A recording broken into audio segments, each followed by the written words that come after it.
Are you a brewhead? I'm a brewhead. Are you a brewhead? I'm a brewhead. Y'all are brewheads? Yeah, we brewheads. So pour a glass of craft beer, we can do this. Yeah. What's good, y'all? This is C-Certified Brewhead, and welcome to episode 149 of Beer Nuts, the podcast Adjunct series. This evening, folks, we are going on a little bit of a trip. We've only spoken to, we'll just talk about it off air. I'm thinking like 2, maybe 3 tops businesses in the craft beer world out of New York State, which is not enough. But very excited to be heading back tonight. And another thing that we don't do on here enough, which is very interesting to me, is that we talk to a lot of breweries, obviously.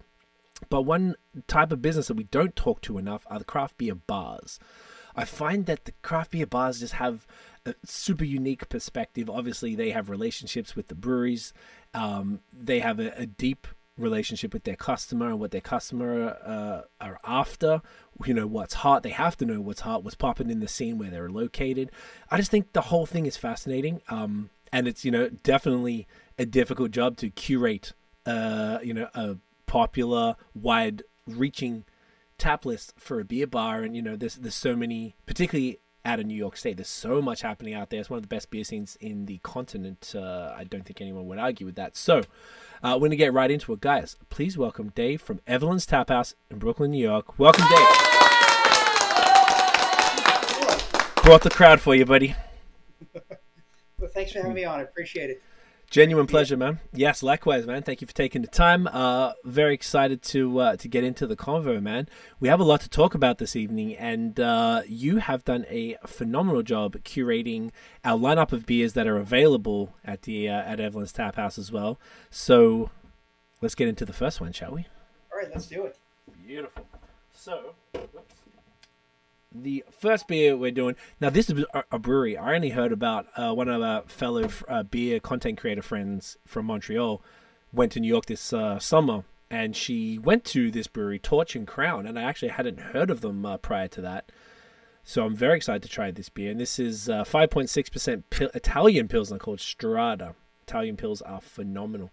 Tell us about this, man. Like, do you know what's the deal with the brewery? What do you know about the beer? Strada is unique. They're the only Manhattan brewery, the only brewery that brews in Manhattan. Wow. Certainly, they've got something onto themselves, if only for that. The wonderful beer. Where in Manhattan are they? They are in Soho. In Soho. Okay. That's got to be probably the most expensive brewery establishment per square foot, I imagine, on the planet there. Absolutely. It's a gorgeous place. Yeah, it looked... They make nice stuff. I like this. Just it's you see a few companies doing this. Strong Rope does one. It's one of our local breweries, kind of a take on an Italian, on a Peroni. Mm-hmm. It's a craft take on a Peroni, basically.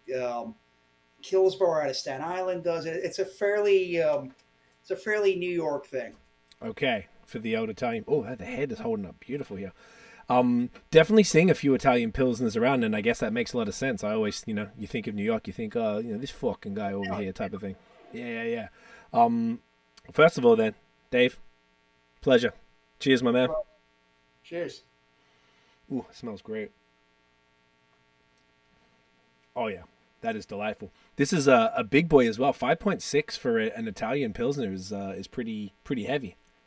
I think they usually run like 4.5 or something like that. Yeah. Do you know why they decided to give this a bit of a boost? In general, I think it's just a flavor profile. People get a New York craft beer. It's definitely on the strong side. I mean, these are the ones that don't have that flavor profile are kind of an anomaly. There are a couple of breweries that, and I like them a lot, that tend to be on the lighter side. Okay. But this is definitely very much a New York flavor. Interesting. Oh, do you know what is interesting? I'm just checking on Untapped here, and it says 4.7, but then the can says 5.6. So it looks like since they created it, they must have ramped it up a little bit. Probably for what you said, just felt maybe a little more authentic.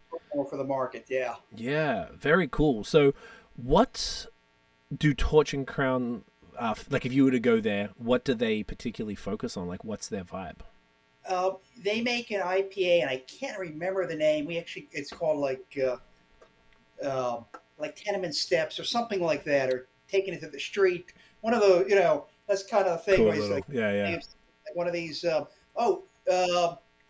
It is called like Share House or something like that. Okay. Which is what New Yorkers, when you go to the Hamptons or something like that, or Jersey Shore, that's the Share House.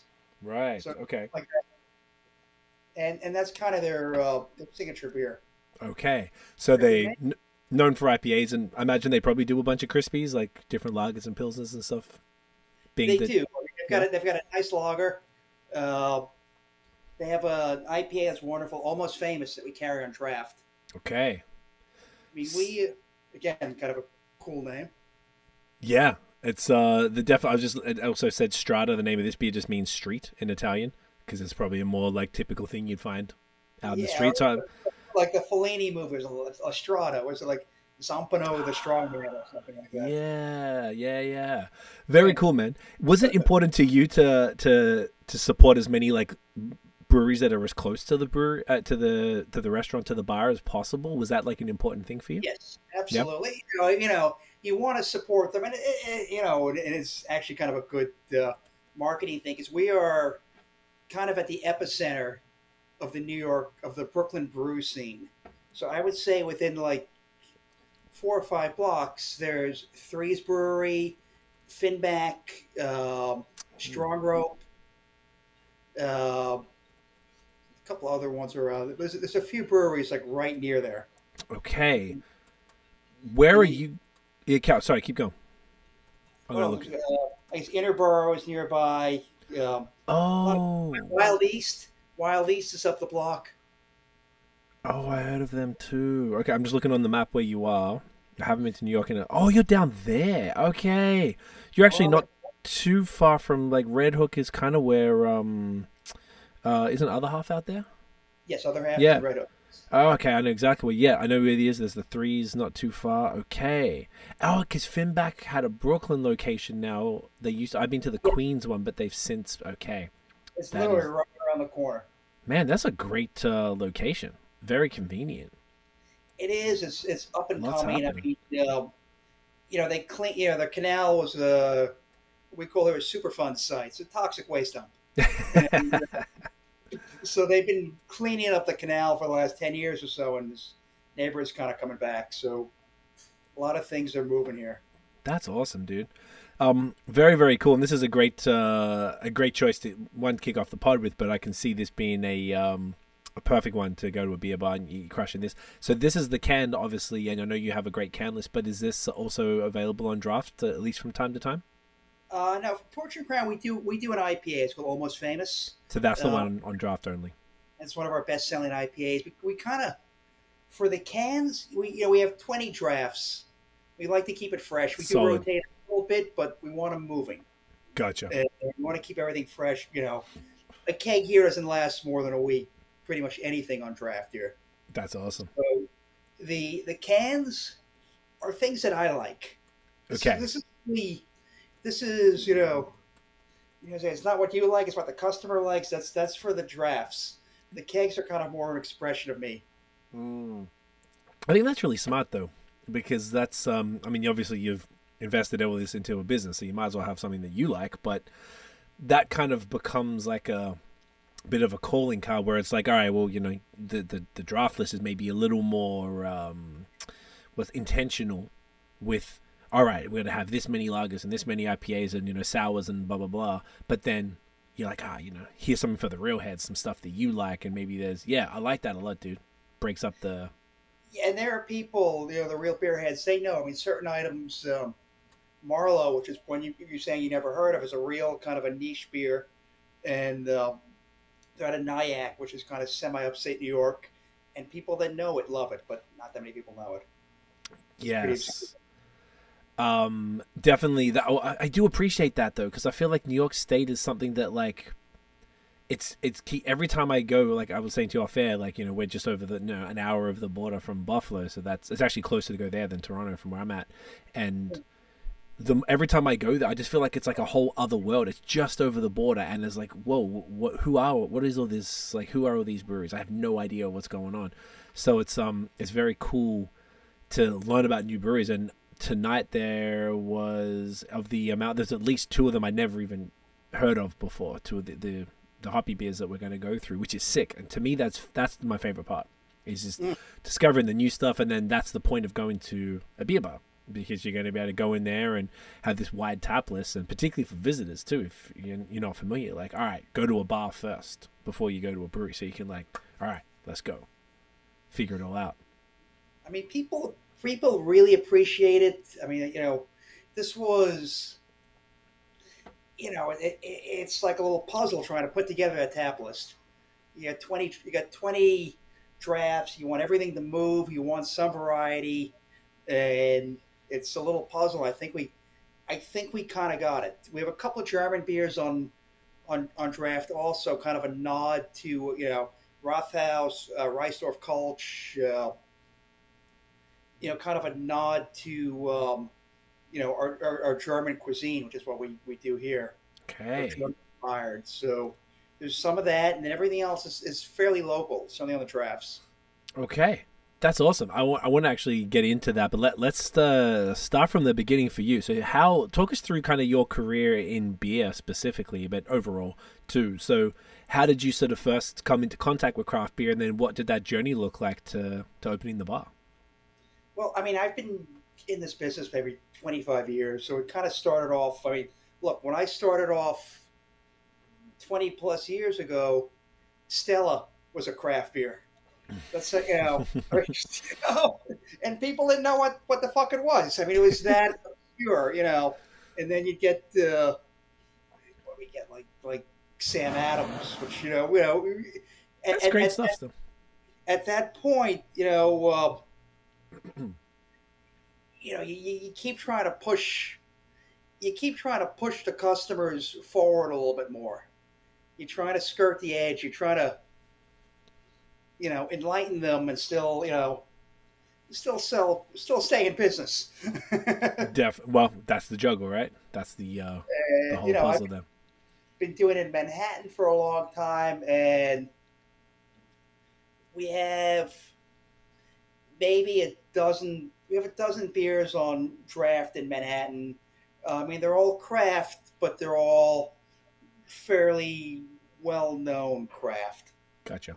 And Bronx Ale, Victory. I mean, great beers. Victory Premier Pils, I love. I mean, these are all. I wouldn't put anything on the drafts I don't love. But this here is kind of. This became kind of an opportunity to just expand a little bit, because people are a lot more receptive out here, a little more adventurous, and we have a knowledgeable staff, so they're able. The staff here loves beer. And they're able to explain to the customer why they should be getting this beer. Very important. Yeah, that's always the hardest part, making sure they understand. I always find that if I go to sometimes the staff don't know. Like, I feel like because I'm maybe nerdier and they just casually working there type of thing, they maybe don't know all the answers to the questions. So it is I think that beer knowledge is key from staff for a beer bar for sure. Yeah, I mean, they know more than I do. They definitely do. I mean, yeah, they really do. Otherwise, I'd have to work all the time, which is the last thing I want to do. Oh, I'm sure you're working all the time anyway, but maybe just not on the floor. I'll be working all the time. That's a great point. How do you hire for that, by the way? Like, do you sort of like, how do you make sure that they know their shit as far as like beer knowledge? Most of the people that we've hired, and not necessarily out of New York they came, but they came out of, actually more so not out of New York. They came out of these bars that would have 100 beers on draft. Oh, out of Baltimore, places where you could actually do that. You're not going to find many. There's 1 or 2 bars in Manhattan, Midtown, that have that kind of draft system, but not many. But the guys that I found were all out of places that were very, very beer focused. Primarily not from around here. Interesting. Why don't bars in New York have those? I know those places you talk about with like the 100 taps. Why is that not a thing there?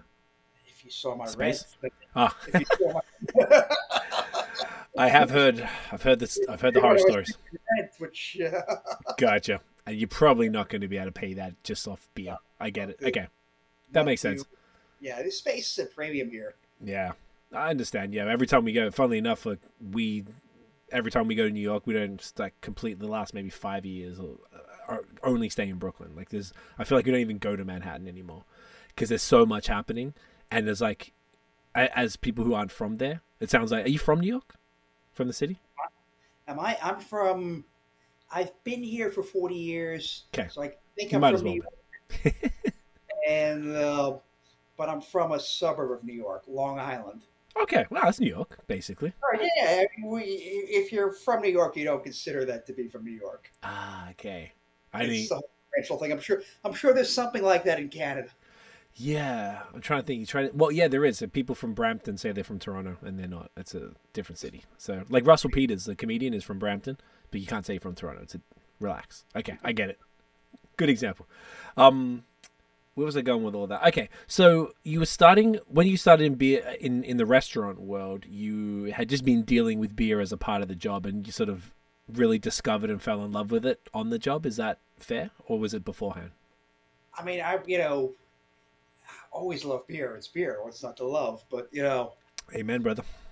But when you start when you're buying it for a living, you get exposed to a lot of different things. People are always bringing by new things. There's always samples of stuff I'm getting every day. There's always new things. So you start to taste things. You start to broaden your horizons. And, a couple people certainly helped me out. A friend of mine owns a place called Top Hops, which is a big beer retailer. Before I came here, first thing I did was went there and tried like 100 different beers. Right. And she kind of set me on the course. And then I had a preliminary beer list when I started out. Showed it to her and she's laughing at it. It's like, no, this is not going to do. I'm like, all right, yeah, show me what you got. And was that for Evalyn's or was that from a previous business? That's for Evalyn's. For Evalyn's, okay. So that's good. Yeah, I mean, it was shaped, by my Manhattan sensibilities, my initial beer list. Understood. Which is going to be very different. Yeah. Yeah. And I guess it's so like it's so fast moving in New York.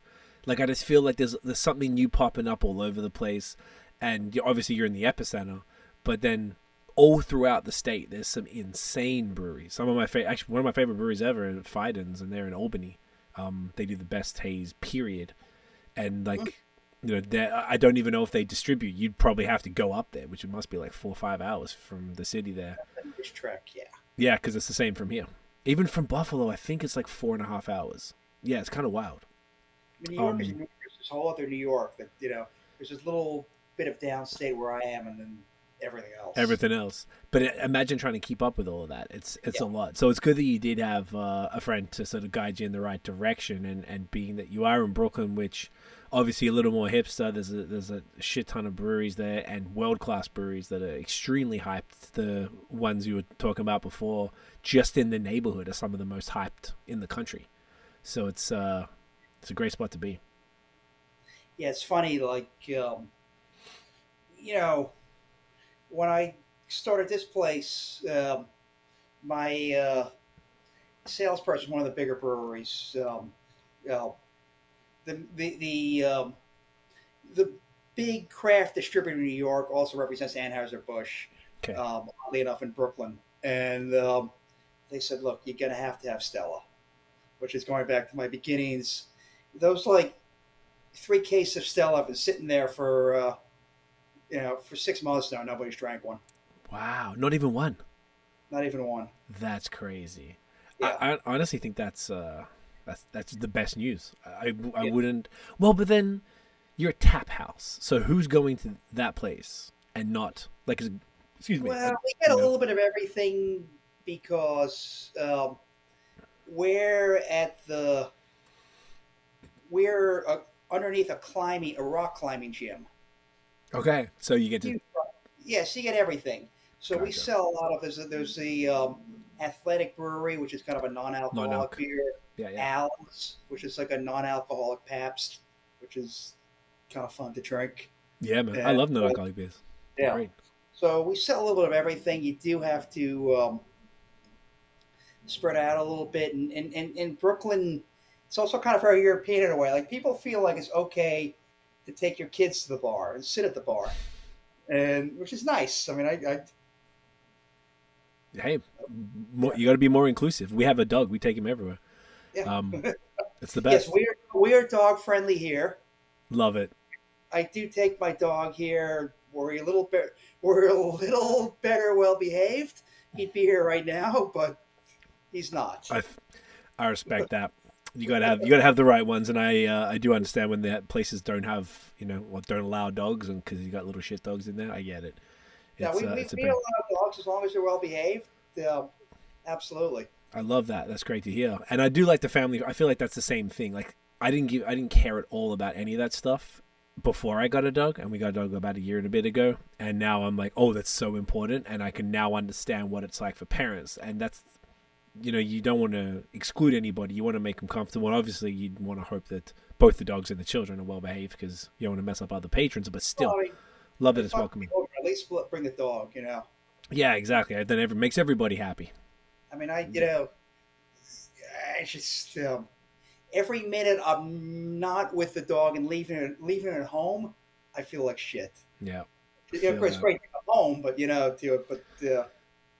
to keep him around. It's just nice, and you see the and you see the joy that the dog brings to others. Like they always like, oh, can we? We got a little guy, like a Maltipoo, so he's like super cute, and people always wanted. And you see their demeanor after they've said hi to him, and it's like, this is like a community service. Like this dog is making people happy, and he just sits under the table. He's been to more breweries and bars than most humans.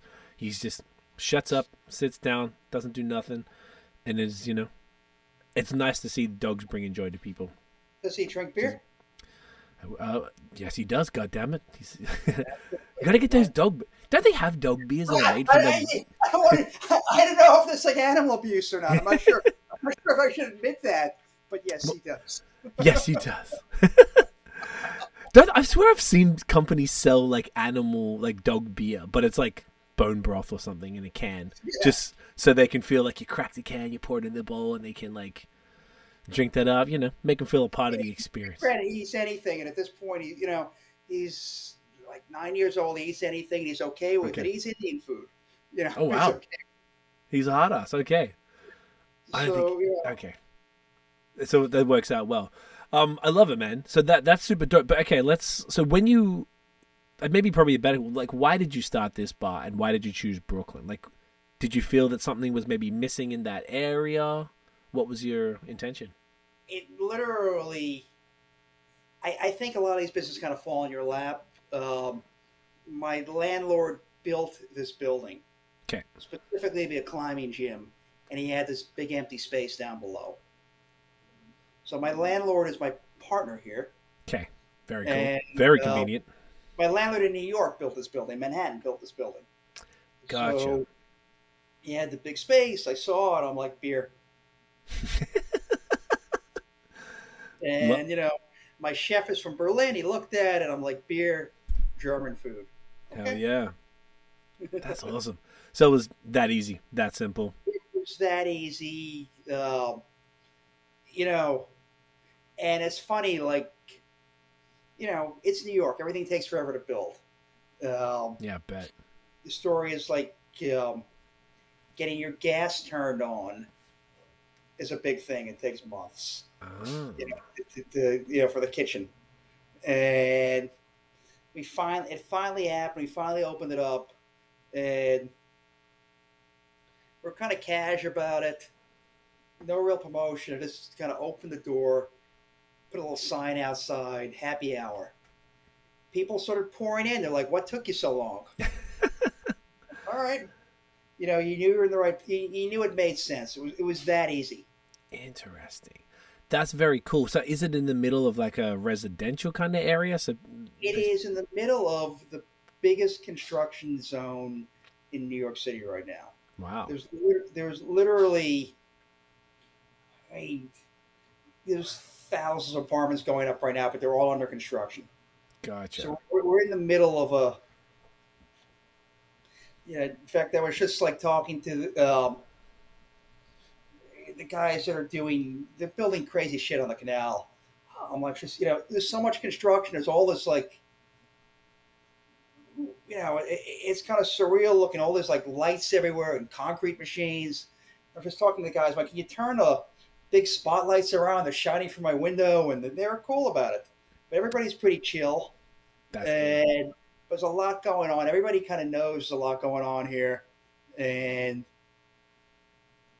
in a year, you'll come back to New York, and they'll be like, you got to go to Gowanus, which is what our neighborhood is called. Okay, so it's in. Okay, I haven't been out there yet, but I've heard a lot about it. I heard it's like one of the most poppin' areas in Brooklyn, for sure. It's really happening. I mean, it's the canal, which is what kind of runs. We're across the street from the canal, and go back and look at that. They really are making it nice. So like really across the street. I see what you're talking about. Okay, I'm looking there. I mean, you probably right now you see like these big, I guess these machines, these things they make concrete on site or whatever. Just, but gotcha. It's round the clock construction. I mean, we've got a built-in clientele, a lot of the workers there, and perfect. What's the name of the canal? Gowanus Canal. Very simple. I figured it'd be something like that. Just trying to think, why wouldn't I have been around here? There's no reason to. I mean, no? Up until 3 years ago, there's a little, I mean, it's known. A lot of artist lofts out here. A lot of industrial buildings, and a lot of vacant lots that are just being built up very quickly. Right. So I mean, in the very near future, there's going to be an insane amount of potential customers. Really. Yeah, it is. I think it will be because people like what we do. They love the beer. They love the concept. And I think, and I'm sure you see, you go into a place, you see a well curated beer list, and you're like, all right, somebody put some thought into it, as opposed to like these places on autopilot, and I'll walk into a place, I'm like, I can see from the beer list that like, all right, these guys bought everything that the Anheuser-Busch rep said they should get.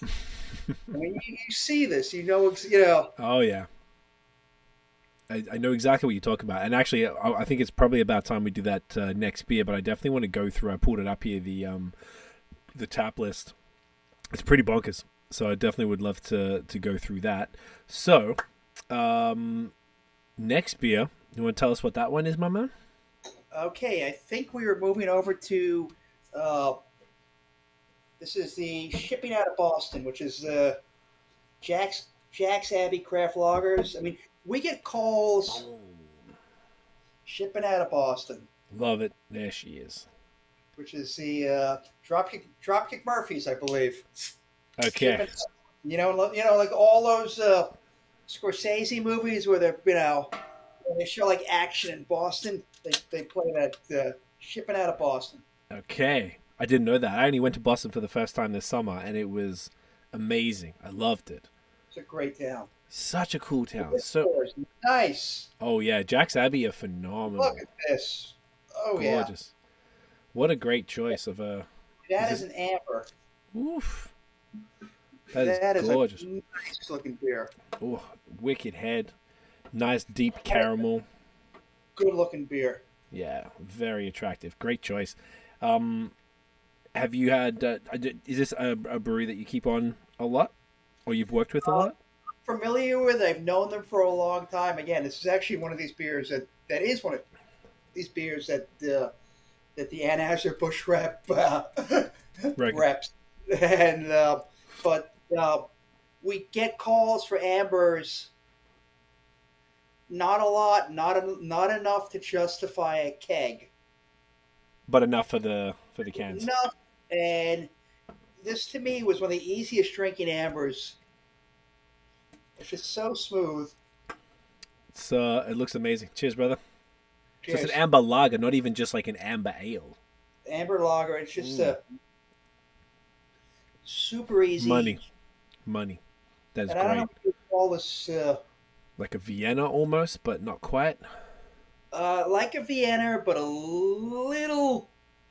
It's a little like maltier, or a little breadier. Maltier. That's the word I'm thinking of. Yeah. It's a little less malty. It's tons of caramel and toffee, kind of as you would expect. Yeah.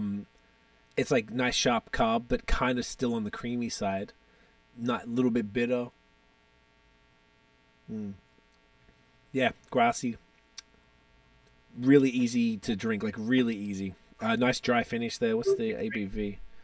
What are we looking at on this one? 5.3. 5.57. 5.3. There you go. 5.3, which is nice. So it's like just a touch above 5. It's a little like ballsier, but not too much. I think this is a really great. This is fantastic. But I love amber lagers. So this is like amber ales are kind of cool, but I feel like amber lagers. That's what's up. Amber lager's nice. It's just a whole different vibe, and I feel like it's a real. And these guys, like, it's called Jack's Abbey Craft Lagers, so it's like it doesn't get more direct than that. So it's very cool to have something like this, which is interesting as well. That so the last one was from Manhattan. I'm just triple checking. Yeah, these guys are in Massachusetts, so something just out of state, but right next door. And it's these guys are pretty prolific. I think they've got obviously they got the AB rep. Their distro is pretty solid. Right, yeah. So it's like approachable, but super tasty. And it's specifically even on the can, it's got a little thing that says family-owned small business. So and the independent craft brewery thing. So really letting you know that they're a small business, which is what you need to do. So it's very cool. This is a really, really great choice, man. Yeah, I mean, that's also something unique to Brooklyn, that the Anheuser-Busch rep happens to also rep a lot of craft beers. Okay, what's the deal with that? I think what happened is it was kind of a reverse takeover. Basically, the distributor out of Brooklyn for craft beers was so big, and they've been around as long as I've been doing this, and they had such a big footprint. I mean, for a while, like, there's really only one craft beer distributor in New York City, and that was them. Okay. I think they had such a big footprint, they absorbed Anheuser-Busch. Okay. So it wasn't the other way around. You would think that Anheuser-Busch is like picking up these, craft places. It was a reverse acquisition, they call it. Yeah. That's hilarious. Well, I mean, good for them to be able to get to that point to actually be able to do the other. I mean, it's a family-owned distributor. I'm familiar with these guys. Obviously, I've worked with them forever. Yeah, very cool, man. I think it was great that like it makes these type of quality products easier to get, and maybe brought to the attention, like kind of what you were saying earlier about some of the stuff. Maybe your first list wasn't based on the Brooklyn kind of mentality, and you got some guidance, which is always important to have someone helping you out with anything in business, and having a larger distributor maybe like that bringing such great beer to the attention of different establishments that might not other have even known about them. It makes it easier, and granted, and maybe it's also unique to Brooklyn, like most of these companies, certainly ones in the neighborhood, they have distributors outside of Brooklyn, but locally they just drop the kegs off. Right. Okay, so then the people. You start to know the staff. And the people. I mean, literally, who drops a Torch and Crown dropped off a bunch of beers today. I mean, they're always coming by. Awesome. The Threes Brewery, which really is our neighbor. Okay. Comes by, is always dropping things off. I've been to Threes, and I'm just trying to think if I've been to this one, because I know they've got a couple of different ones, right? Okay. They have one upstate. Greenpoint? They got a maybe Greenpoint. I swear I might have. Too. Is there? Oh, I think this is one I went to, which means I've been in your hood and I know exactly what you're talking about. Douglas Street. That's the one. Yes, it's on Douglas Street. They they brew a fair amount of the stuff on site. I know they've kind of expanded beyond that a little bit, but they're definitely a working brewery. Okay, I'm looking at these photos. I'm like 90% sure this is the one I went to, which means just to try and like get a visual on your on the neighborhood. Pretty sure. Okay, sick. That's great that it's like you got the. I'm seeing here, yeah, literally just down the street from where you're at. That's phenomenal. It's very convenient. And are you familiar with Wild East at all? Because the same girl who posted about Torch and Crown went to Wild East, and I learned about him from her post. No, yeah, Wild East is great. That's another local one, and Wild East. They do. Oh, literally there. Okay. That's right there. Yeah, I mean, Jeez. We're in Beer Central. Dude, that's awesome.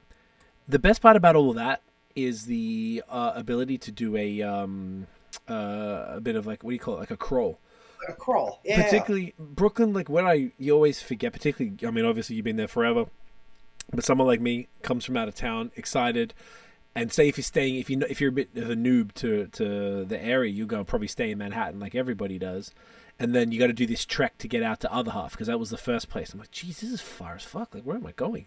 And they're like, is this sketch? You don't know what's up. And then as I got to know Brooklyn more, I'm like, oh, no, it's fine. It's whatever. You get it. And going to an area that has, even just in that little, must be less than 5-minute walk between, probably 2 minutes even, like between Evalyn's, Threes, and Wild East right there. Just all that. I mean, that's an afternoon / evening between the three. That's... Yeah, I mean, you can definitely. I mean, you can do a trip to New York City and never go into Manhattan nowadays. Which is awesome. Personally, I don't know. I just like that. I feel like I almost feel like there was this secret that no one told me about, and I got pissed the first time I went to Brooklyn and really understood how dope it was. I was like, why didn't anyone tell me this stuff? Like, why didn't people like gas it up as heavy? Like, Manhattan's great and it's fun and you do all the touristy stuff. And there was some, Blind Tiger and Proletariat and the Jeffrey's fun as well. Like, there's a bunch of like cool little bars that are there, and I find where any restaurant will have the other half for the most part. That is cool in itself, but Brooklyn is a whole other vibe. It's totally different. Beerwax in Brooklyn? That's the only other place we've had on. Yeah, Beerwax. Chris is the man. Yeah. Yeah. Oh, you know what? We went. Is it Brooklyn or no? The one near the one near the stadium. Yes, but it's near the Vanderbilt or something. Arena by The center. What's it called? Beerwax. What's the arena called? Oh, Barclays Center. Barclays Center. There we go. Yes, that's the one I went to. The Islanders for about a year or so. Okay, gotcha. Yes, that was the one I had been to. So we did the pod back in pre-COVID before when we used to do them all in person. So we went there with Chris, and that place was great because that was a whole other concept, and that was one of the first sort of beer bars we talked to, and I love the whole concept of talking to people like yourself because it's a whole different outlook on the beer industry. It's phenomenal. So, yeah, I mean that when I went there, I don't know what it was. Maybe it was the music, the whole thing, and just they're really good about rotating their stock. It's just it got me pumped to do this.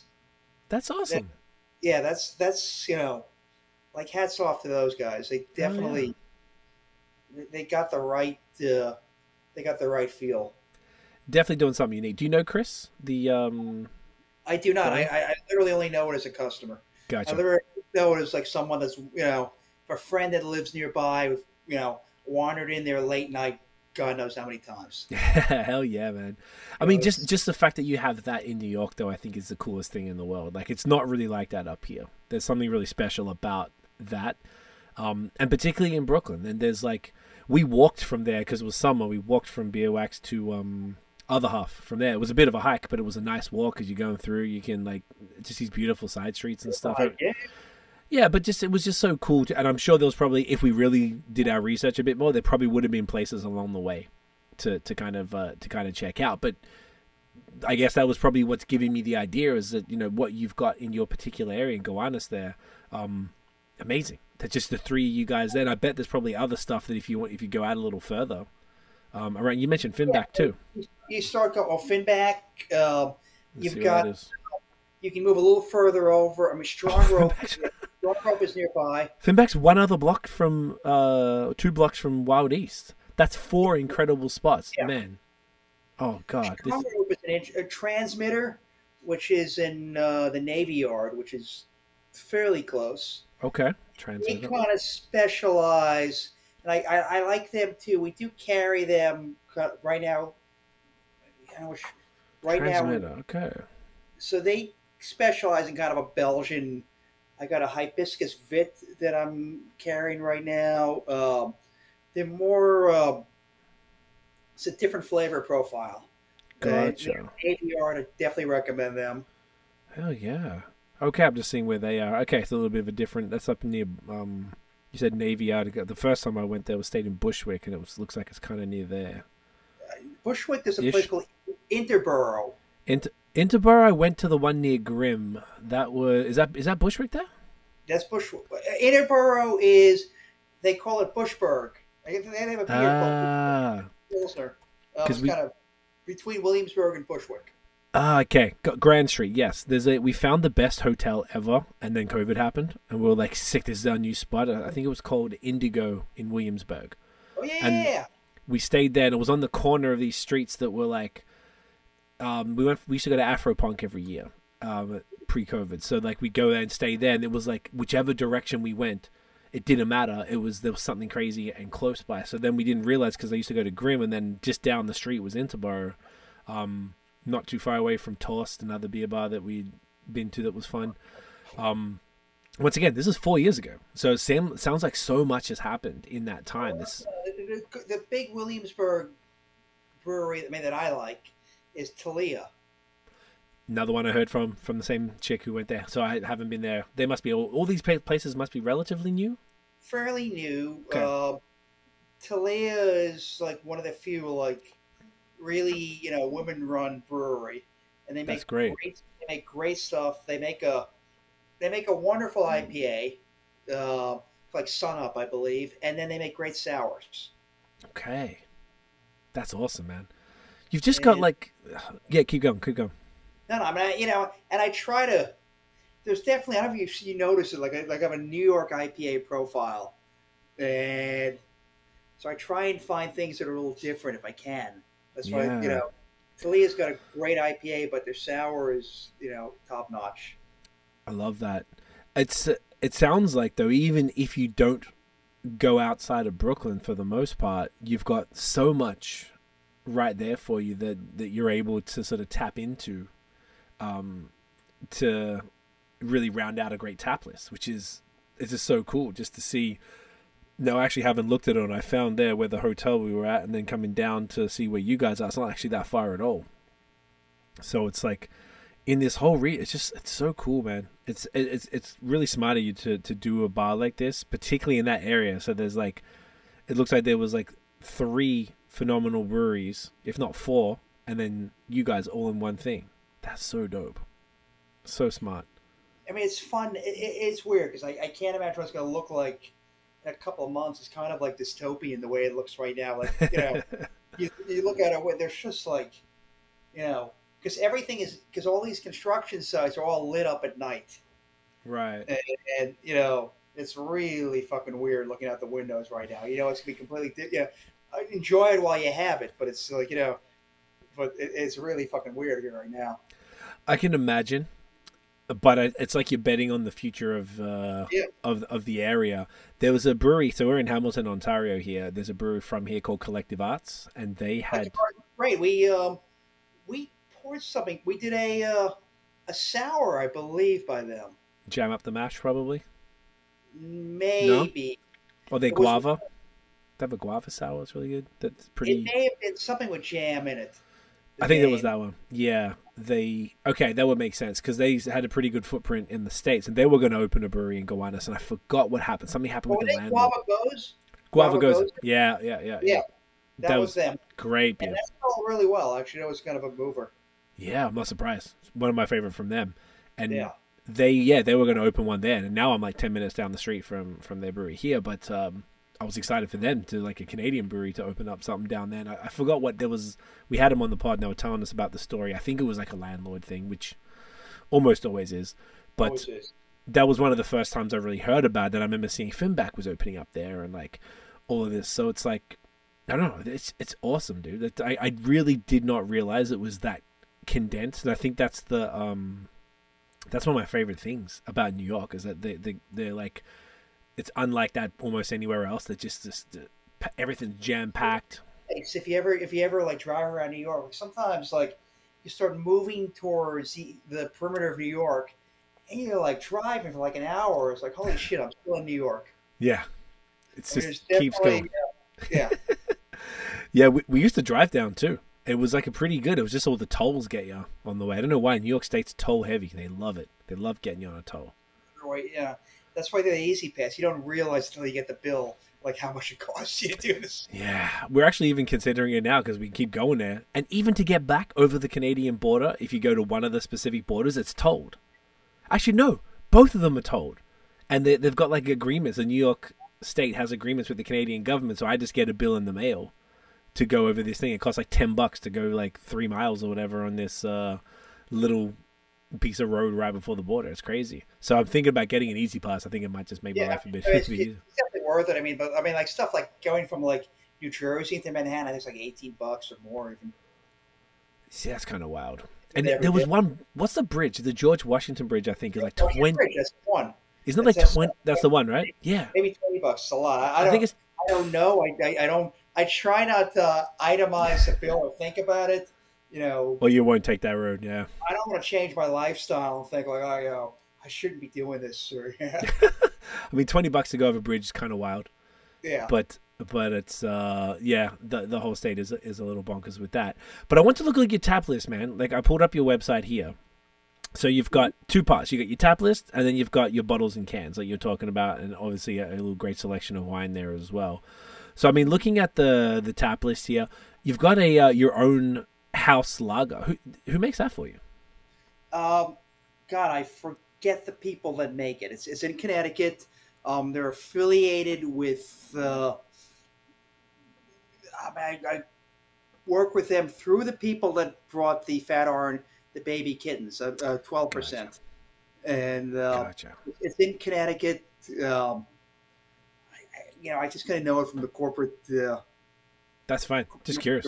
But it's a really people love it.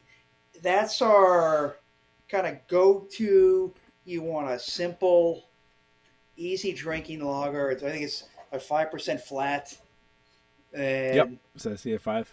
It's lovable. It's lovable. That's really smart, dude, to have like a nice house branded lager, nice easy drinking. If people aren't sure, yeah. I imagine people are like, yeah. And if it's like custom brewed, that's even cooler. Yeah, it's just an easy beer to drink. Hell yeah, that's awesome. And it looks like it's ordered in sort of styles here. So you got Low Life, 5.5 pills from Evil Twin. Great selection. Another local guys. Now Ridgewood is my understanding. I don't know the geography that well. Ridgewood is kind of like over the border from Bushwick. Okay. So they really it's really concentrated. Evil Twin. Oh, okay. Looks like they got multiple locations.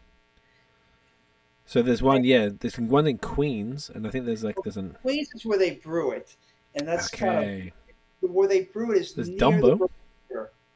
Oh, okay. Oh, I see. So there's the Dumbo one, but then there's the Queens one, which is right by the border. I see what you're talking about. Dumbo is like it's called like down under the Manhattan Bridge overpass or something along that lines. Yes. That's kind of the hip area. It's along. It's it's beautiful. It overlooks Manhattan. It's between the Brooklyn Bridge and the Manhattan Bridge. Gotcha. I see what you're talking about there, and I also see the ridge. I know exactly what you're talking about because I remember when staying in Bushwick here, noticing how close it was, like right on the border to Queens there. So I see that right there. Okay, that's dope. Jeez. Okay, so that's a great choice. You got Strong Rope. Is that one you mentioned before? Did you mention that? Yes, they're a fairly local brewery. I guess Gowanus. Look at that. They really are nearby. Hell yeah. I mean, they're interesting because I doubt they're that well known. Because I get their, they send me a list every week of what they're available, and most of the things they have like 2 kegs available. I mean, they're I mean, outside of their tap room, they just don't sell that much. I mean, everything's limited quantity. Um, they're known for, their bitters. Yeah, that's what you have here. The pub ale bitter, best bitter. Yeah. That's great. Strong rope. I don't know if I've heard of them, but once again, if you said another one in Gowanus, that's wicked. Yes, Man, I mean what a that's cool area. That's pure. I don't know. I don't know how I don't know what their business model is because they're selling like 3 kegs a week, but it seems to work. Might be one of those nano breweries type of thing going on. And now you mentioned there's a couple German ones here. So you got that Rothaus Pils. Yep. Which is I can't even say any of these German words. They're pretty hectic. But this is like a full imported German beer, These are full imported German beers. That's awesome. These the Rothaus, the Reisdorf, they seem to hold up well. Right. Which is why I like them. Some of these German beers just don't hold up that well when they get here. Gosh, I can imagine it's going to be like. Did they get shipped over cold freight? I don't know. Well, I I go to Oktoberfest. I went this year. I hadn't gone in a couple of years because of COVID. But it just seems like every beer they call Oktoberfest here, or most of the imports, there's something missing. It's not the same. How was? You mean like fest beers, right? When you talk about like the sort of more... Yeah, what they call a fest beer or Marzen, it's not the same. Really, eh? What's the difference? There's I don't know if it's the water or something that it's really clean. I mean, granted, I know it's comes in a wooden keg when they do it in Munich, and it's brewed right nearby. And it's like 7 breweries that are acceptable, but it's like Spot and Pollen. I mean, they're big name breweries, but it's really clean, and I think they're fairly strong beers, but you don't realize it. No, they always over 5, like 5, 6 sometimes. Yeah. I mean, I mean, they're granted, the glass is a liter, so or whatever that is. It's a lot. There's a clean Christmas to it that you don't get. I find the Marzens that I've had here have been kind of a little more dank, or bitter. Yeah. Interesting. I've never been. How was it this year, by the way? It was incredible. It was great to be back. Jelly. It's a neat space. It's always a lot of fun. We have friends in Europe we always hook up with over there. And it's and for me it's as much about the food as the beer. Hell yeah. It really does seem to be. It totally is. And and yes, I wore the outfit. You gotta send us. I was gonna ask you after the pod. I need a photo for the thumbnail of the YouTube video and for the promo. So maybe we got that. I got that one in the outfit. Okay, I think that might be the one, my man. We have to let people. That'll be the one. That's a flex right there. I love that. So that means you got the two. You got the Rothaus Pils and the Reisdorf Kolsch, so 2 like legit German beers, which I think is super cool, and as well just kind of give that, like you said, the chef is German, so that keeps it authentic. And the next one I have here is like from Westbrook, from South Carolina. I've had some of their beer before. They're great. You got a nice little traditional style goza. I just find that's kind of, there are a couple of beers where we kind of go outside of the New York area. It's just because I find like that Westbrook is like, to me, it's like one of the best expressions of that varietal of the goza. I mean, to me, they just got it right. And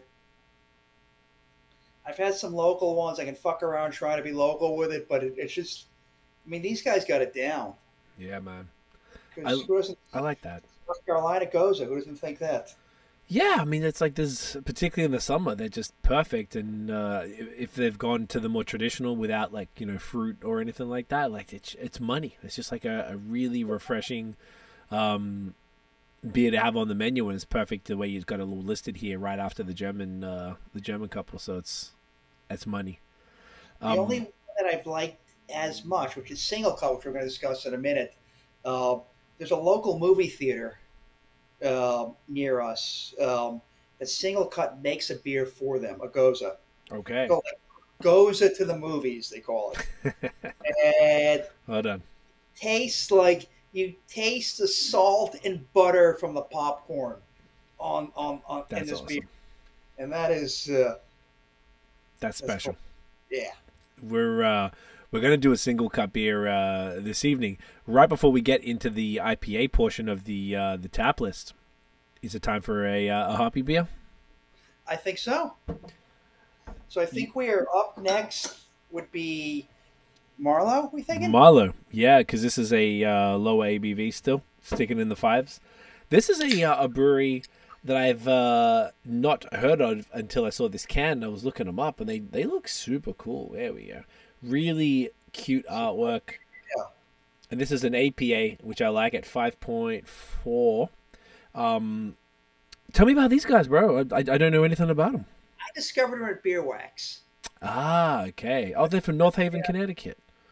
They're from Connecticut. So there are a few distributors or our house beer, like that we have a little bit of a Connecticut connection. Okay, I figured as much because the next beer is also from Connecticut, so I thought there might be something going on there. That's great, man. Yeah, there's like a little bit of a scene there. It's like another, if you ever want to do it, I've had one brewery. Actually, I was about to ask you. I've had one brewery from Connecticut on the pod. They're called Tribus. Tribus. Are you familiar with them at all? No, not at all. I would definitely suggest you look them up. The dudes were super cool. Very impressed with the beer. They had some great haze, great crispies. They had these super nice sours. Like, I was impressed with all of I think we had 4 different beers, and they were all really, really solid. And they are in... Fuck. I can look it up and double check. But they were, like, definitely might be worth... Yeah, no. There's so much great stuff going on. I mean... Milford. I'm going to check that out. Milford, Connecticut. Milford. It's all the... Yeah, I mean, it's all... These are all... The same thing, right? On the coast, Hartford, Milford. They all kind of next to each other? A little bit. I mean, Milford's kind of a funky town. Yeah. known for highlight. That's what I think the game. The game highlight, yeah. Ah, amazing. Yeah. By the way, this one is 5.4. It looks like it's got Mosaic and Citra, if the can is correct, and slightly opaque, big ass head, great nose. Cheers, brother. Cheers. It's definitely. Oh yeah, nice. I like the select. Why did you choose this one, by the way? I mean, literally, I wanted something that has that flavor profile you kind of get from an IPA. The Mosaic, the Citra, but not an IPA. An American Pale Ale. Yeah, I figured it was to me, once again, like, so much props on your curation for this. I thought this was really exceptional. And I love that you included an APA so that it was a bit of a different vibe from the next beer, which I believe is like kind of more of a New England style. And I feel like I don't know about you, I'm a huge fan of like West Coast IPAs and like kind of the American Pale Ales where they're like, or American IPAs too, where they're sort of, a bit more bitter, piney, like the older school type of stuff. You're into that, I imagine? Oh, absolutely. I mean, we do. Wild East is kind of, they're a local, that's the local brewery down the block, but they are known for West Coast. They're known for Westies, eh? I guess Wild East kind of sounds about right. Yeah, I mean, Wild East, but they're known for Westies. Go figure. Yeah. Though I thought it was really great, and I feel like they're like, like a little bit few and far between, which is kind of annoying. But when you do get one and they're great, it's money. This is fantastic.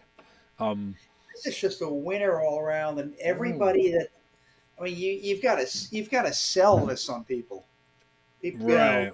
Definitely a hand sell, we call it. A hand sell? Why is that? I mean, people, first of all, in general, at least around here, they gravitate to the IPAs.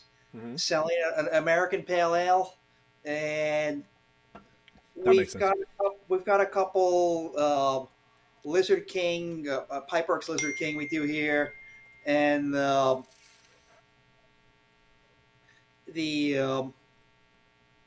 Killsborough from Staten Island we do here, which actually sells a little better just because it's got the name. But American Pale Ale, you really got to kind of nudge people into that one, eh? Yeah. Now, I completely understand when you put it like that. Looking from the outside in, New York City, I guess, and all the 5 boroughs type of thing are very much renowned for the haze. I guess started with Other Half and kind of, spread out. Exactly. Other Half kind of set the template. But, I mean, there are a lot, and this is the hardest part of doing these beer lists is that they're all they're like Other Half. I mean, I go with Torch and Crown and Interborough, but there's also you do Other Half. They're very, very similar. The Torch and Crown's a double dry hopped IPA. Interborough is kind of similar type thing. Gotcha. I totally, so it's good to sort of round out the beer list, because you could have 16 fucking IPAs on there, or hazy IPAs really on there. And I mean, that's I don't carry Other Half only because it's a pain in the ass to get delivered in Brooklyn because they deliver local. They don't distribute. They self-distribute in Brooklyn. Okay. And B, I got so many similar beers. Yeah, and I feel like I'm a huge fanboy of Other Half as well. Unfortunately, there's one in Buffalo and there's one in Finger Lakes in Rochester. So I've got I went there a couple weeks ago and I'm totally satiated. I used to only go to the Red Hook one, so very cool to be able to do that. But like I was saying earlier, I remember going to Momofuku, the Japanese restaurant. Yeah, and they had Green City on tap. I was like, what is with this? This is insane. I'm like, it pisses me off about Canada. I'm like, how the fuck can I just go to any old place? I mean, I know it's like a chain restaurant, but I quite like the ramen there. You went in Toronto, right? There's one in... I think there is, and there's that little... Exactly. Yeah.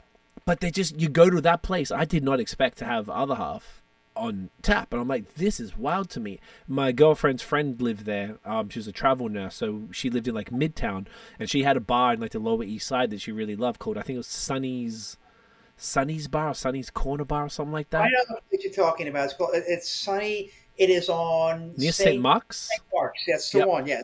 Near Proletariat there, so that was why we were familiar with the area. So she always took us there, and every time they had 2 Other Half beers. So this was 18, 19 type of thing. And for me, coming from out of town without going back to Brooklyn, it was I just felt like it didn't matter where I went in New York. It's I dare you to try and find a shit beer. There was great stuff everywhere I went, and I really find that that's a consistent thing in the US. I feel like at least even around Vermont, which we went to a lot because we lived in Montreal for a decade, and that's right there. So Vermont is one of the best. It doesn't matter where you go, everywhere's phenomenal. Where is Treehouse out of? Is that Vermont?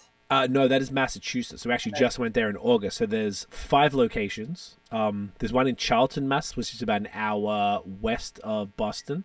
Then there's Tewksbury, which is the golf course one, and that's about 30 minutes or so north of Boston. Then there's Sandwich, which is down on the kind of the coast. And there's a couple other ones I always forget about. And they just announced they're opening one in Saratoga Springs, New York, which is 30 minutes north of Albany. So even for us, it's still a hike. But to go to Saratoga Springs to go there, then to go to Fidens and then come back, it's a long day. But very dope that they're going to be doing that. So yeah, Treehouse and then Trillium, mostly in Boston. They got 3 at least in Boston with Boston Common, Fort Point, and Fenway. So it's all around there. That's a nice beer. That's one of those beers that people you can't get that in New York. Which one? Any Treehouse stuff? Any Treehouse. Any Treehouse. They don't distribute, from what I understand. I think they keep. Dude, I don't know if I guess you haven't been there, but the It's the most insane. I had to watch a YouTube video to learn how to be a patron. That's how serious it is. You got to rock up, and they've got these QR codes, and you have to scan the QR code, and you have to buy drink tickets, and the drink tickets are $8, and that'll get you anything. But say if it's an 8%, it's like 12 ounces. If it's like 6%, it might be 16 ounces. And they have cocktails. And my girlfriend was drinking a cocktail, whatever. And then if you want to get beers to go, you got to scan a different QR code and prepay. And they don't take Canadian credit cards, so you have to use the Apple Pay or it doesn't work. It was like it was actually pretty cool in the end because it wasn't super busy. But I've seen those Instagram and Twitter accounts where they've got a drone to show you like the lineup of people, and they have a shuttle bus from the lower car park to the upper car park. Like, it's fucking bonkers. But it was really cool when we went in late August. It was great in the end. I was a little worried it was going to be like too busy, but we kind of walked in. It was just more like getting the payment to work was the biggest headache. Everything else was a breeze. But I think they try and get you to have that on-site experience to try and come there, and it's super, beautiful in the middle of nowhere. Most of them are in the middle of nowhere, which I think is so nice. I've seen like the pictures of their I don't know, whatever it's called. It looks more like a rest stop. I don't know what you call it. the main one, maybe that's the big one is the most fermenters I've ever seen in one place. And it's this big, beautiful building, but it's kind of like very focused on outdoors. I don't know what that's going to be like in the winter. They probably move it all indoors, but yeah, man, they just have really interesting experiences. Like, it was cool to go, and that's why I was like, well, we're going to Portland, Maine from Boston, so we're going north anyway, let's just swing by. The other one with the golf course, that was a total different experience. It was a bit more... Well, that's a trip. Yeah. Oh yeah, we had 10 days all around New England. I was like, by the end of it, I was like, I don't want to see beer for like a week. I'm tired of this. But it was cool just to see those and have the experience there. And they definitely had like the places we went to in Boston. We went to Trillium, but we didn't go to any other breweries. Oh, a couple in Cambridge, but we went to a bunch of beer bars and like we were trying to get as much lobster roll and clam chowder as we could. And just to try and see what's up, they had interesting stuff. They had New York beers and Vermont beers and all these different stuff on tap. So it was actually really cool to be able to try a bunch of different stuff from within Boston from that. So it seems like just kind of like you guys, you got Connecticut stuff and your Massachusetts stuff. Same thing happening up there. It was definitely a vibe. What different. Is that for beer that's very big? I can't remember what it's called. It's like Skulls on the can. Skulls. So the biggest brewery is the Alchemist. Have Hetty Topper. The Alchemist. I'm thinking. Yeah. That's what I'm thinking. Yeah. So they actually have the big sign right down there. I have look at that right here. A bit of a Hetty Topper right here. I haven't had it for a while. We went there a couple months ago, and they have a little beer garden now. So yeah, Vermont has some really cool stuff. Are you able to get Vermont beers on tap and stuff? Is that something you can do? I mean, there's nothing that comes to mind. Oh, the other thing I've from Vermont that we carry Von Trapp. Oh, hell yes. Yeah. Yep. Bro, Von Trapp they've got it's like, the dude who owns it, we had him on the pod. They're real Von Trapp. They're like Sound the Music. He's the grandson. Yeah. Of Maria Von Trapp. It's fucking crazy. He was the nicest dude. The place is like one of those big, beautiful, it's totally your vibe. Like the big German beer hall thing with the wooden banisters in the ceiling and schnitzel and shit, like fire. Which beers do you have from Von Trapp? We carry the Vienna Lager. Great choice. Fantastic choice, dude. Yeah. Hell yes. That's great. Anything you can get from Vermont, I would absolutely co-sign. There's some... That's what I noticed the last time I was in New York, which would have been, unfortunately, 2019. I remember every time I went to like a convenience store that had beer, they often had a lot of Vermont stuff, which was very cool. So it's I imagine there's definitely some distributor out there that's pushing it. At one point, it seemed to be like, I'm in New York. I want to drink New York beer. Like, Vermont, fuck off. Like, relax. Like, I'm trying to like do. It was pretty wild, but a lot of places had Hill Farmstead on tap, and yeah, that's very popular. Hill's great. Where's Lawson's from? From Vermont. From what they have a. Yeah, because we were carrying Sip of Sunshine on keg, which was really popular. Except you start seeing it at the local Walgreens.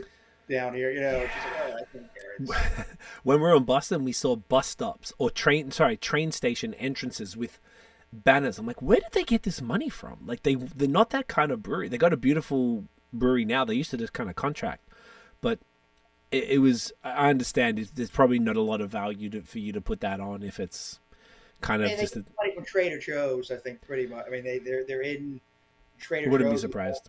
Which is enough to there's jackpot. Totally. There's some really. I mean, Fiddlehead do some great stuff. Burlington Beer Co. Foam are incredible if you can get some foam. They do some great stuff. I'm just trying to visualize. When we went, we didn't get. We're only each place for like 2 days, so everything was kind of crammed in. And we used to go like 3-4 times a year because in Montreal it was like hour and a half door to door type of thing. Yeah. But I hadn't been back since we left. So either way, though, yeah, there's a ton of really, really great Vermont beers. Obviously, Von Trapp, if you're able to get that, that's totally. Von Trapp we get again from the Anheuser-Busch guys. Good for them. I mean, they're really impressive. It's just kind of it's kind of an oddball. It's kind of an oddball pairing, but they're really. I want to see that list. God damn it! That sounds a really impressive list. I mean, it's and they've got. Which is another scene onto itself. They got a lot of great Staten Island beers. Huh? So you said Killsborough is in Staten Island? Killsborough's, and there's another one. I mean, they're all named after these garbage dumps on Staten Island. We could probably even find out Staten Island craft breweries and see what they come up with here. The Flagship, Killsborough. Flagship's the other one, yes. Okay. The hop. That's kind of all they're showing. That may be it, but Damn. They've got a good. They both have a good rep. That's awesome. Good for them. What were we talking? Oh yeah, we're on your list. That's what we were doing. Goddammit, we got distracted with the Vermont talk. This is looking great. So then you've got SingleCut, which we're gonna drink some of their stuff. I love SingleCut. You got their Session IPA, which is interesting that a session is at 5%, which is kind of more of a pale ale, but whatever. It's branding. Yeah, it's just a wonderfully drinkable beer. It's got all the flavors, all the notes, everything you want from an IPA, but it's just easy as fuck to drink. Oh yeah. And these guys make great stuff. I mean, Oh yeah. There's a dozen beers. I mean, I have another beer from them that you can choose. You can't go wrong with these guys. Never had a bad one personally. Every time I see them, I would always grab a can. So that's a fantastic one. This was the other one I was going to mention before. You got KCBC, Kings County Brewers Collective. They're also in Bushwick. Bushwick, yes. They were up the road from the Airbnb we stayed at this is like 6 years ago or something. And I remember I bought a couple 4-packs and was very impressed. So you got the Superhero Sidekicks, they're 6.9% IPA. Great beer, easy as hell. Wicked choice. Hell yes. Such a good choice. Another one, and I had this beer, the next one, randomly. We were waiting at like 2 a.m. to get into a, what do you call them? Speakeasy. Somewhere in Manhattan. And it's Industrial Arts Wrench New England IPA. Yeah, they're great. They're all. What's their deal? They don't do small beers. That's my take on it. I mean, this might be the equivalent of 7.7. That's a light beer for these guys. They do like impact wrench. It's all. I mean, they're all like kind of like shop class, like takes on the tools and things like that. But where are they based? Beacon is upstate New York. That's kind upstate. of it's Dutchess County. It's maybe like an hour and a half out of New York. Okay, that's not so bad. But I remember this one was bomb. So it's Mosaic Citra, so you can't go wrong. Great choice on that one. Great beer. You got one of your neighbors. You got threes with the SFY 8.3 double IPA. Threes, and in all honesty, I'm not a huge fan of most of the stuff they make. Okay. This, on the other hand, bowled me over. And I think it's actually 9.4. Maybe they're all. The menu that on your web, I'm just reading from your website here, and I think this is embedded from. It looks to me like it's embedded from Untapped. Maybe that's why it tastes not as strong as I think. It's like the most drinkable. even for an 8.4, it's like the most drinkable 8.4 that they do. Incredibly smooth, incredibly easy. And SFY stands for something like, shit fucking yeah, something like that. Okay. That's perfect. It's a great beer. Hell yeah, this is great. There's so many options, dude. And I'm not even, there's still like a whole bunch more, even just IPAs. We're still going. You got Sloop Juice Bomb, which I feel like is pretty common. I feel like they've really gone hard on this one. It's a common beer. I mean that to me, it's a good one though.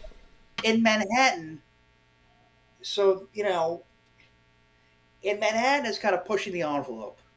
I mean, we served it in Manhattan. That's it moves very, very well in our Manhattan location. But in the Manhattan location, it's like fancy. I don't know what you call it, but it's a little fancy. Gotcha.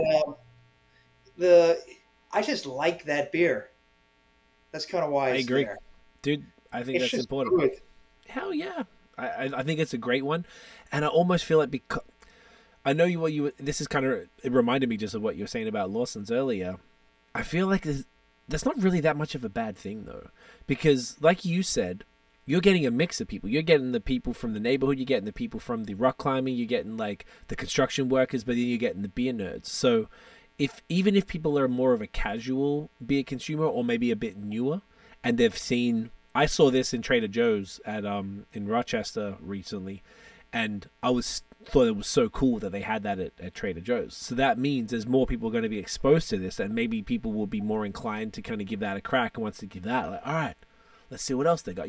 Something a little familiar to. The fact they can offer this as opposed to like, people say, what do you have that's like a Budweiser? What do you have that's like this? It's like, well, we have, I mean, it's kind of like the Von Trapp, the Vienna Lager. It's like, well, why don't you try this? Which even comes in. Have you ever seen the can on the Von Trapp? I don't have one with me right now. I have one in the other room. I can grab it if you like. But it looks like a Budweiser can. It's the same with brand, and they really kind of play it up.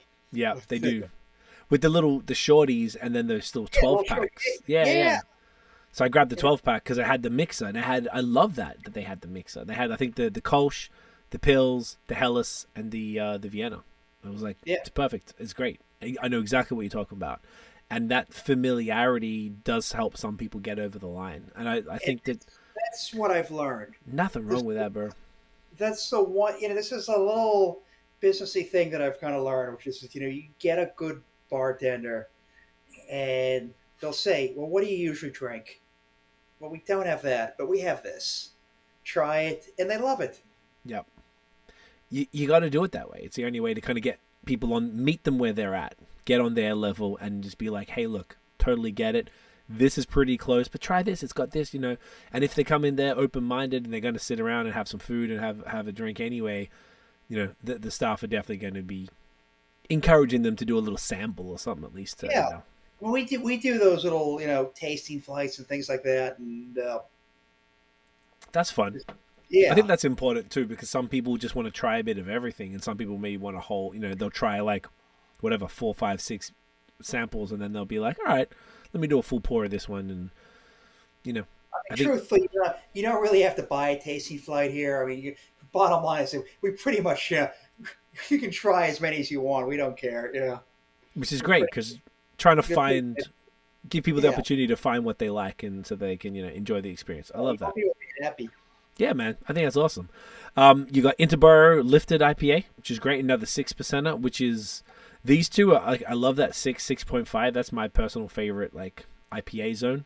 I think that's Lifted's a little, it's nice mix, man.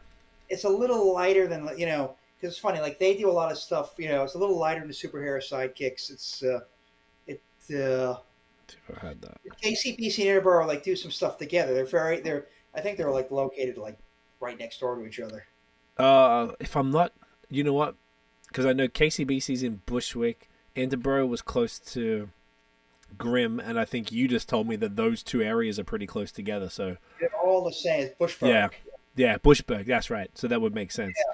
Yeah. I really enjoyed.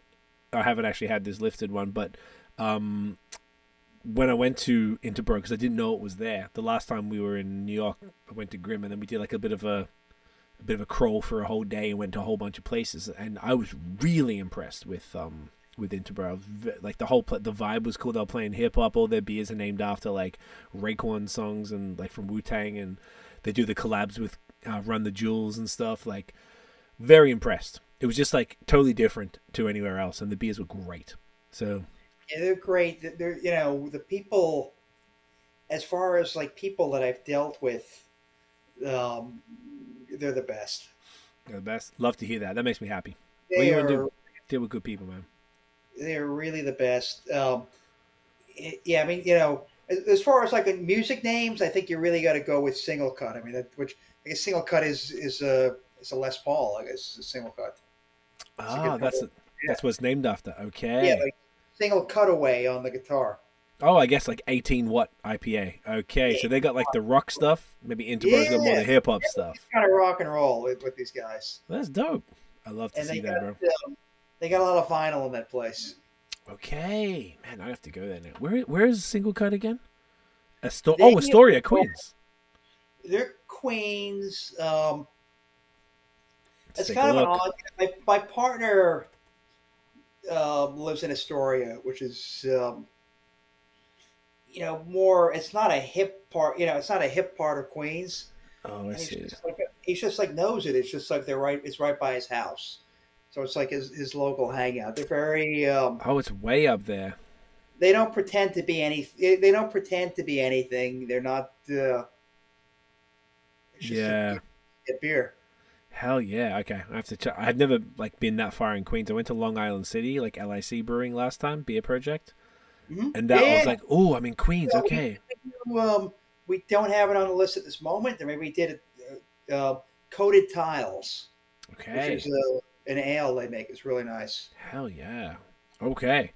You got Wild East Trouble in Paradise, 8.7 double IPA. Hell yeah. Oh, collab with Pressure Drop from Buffalo.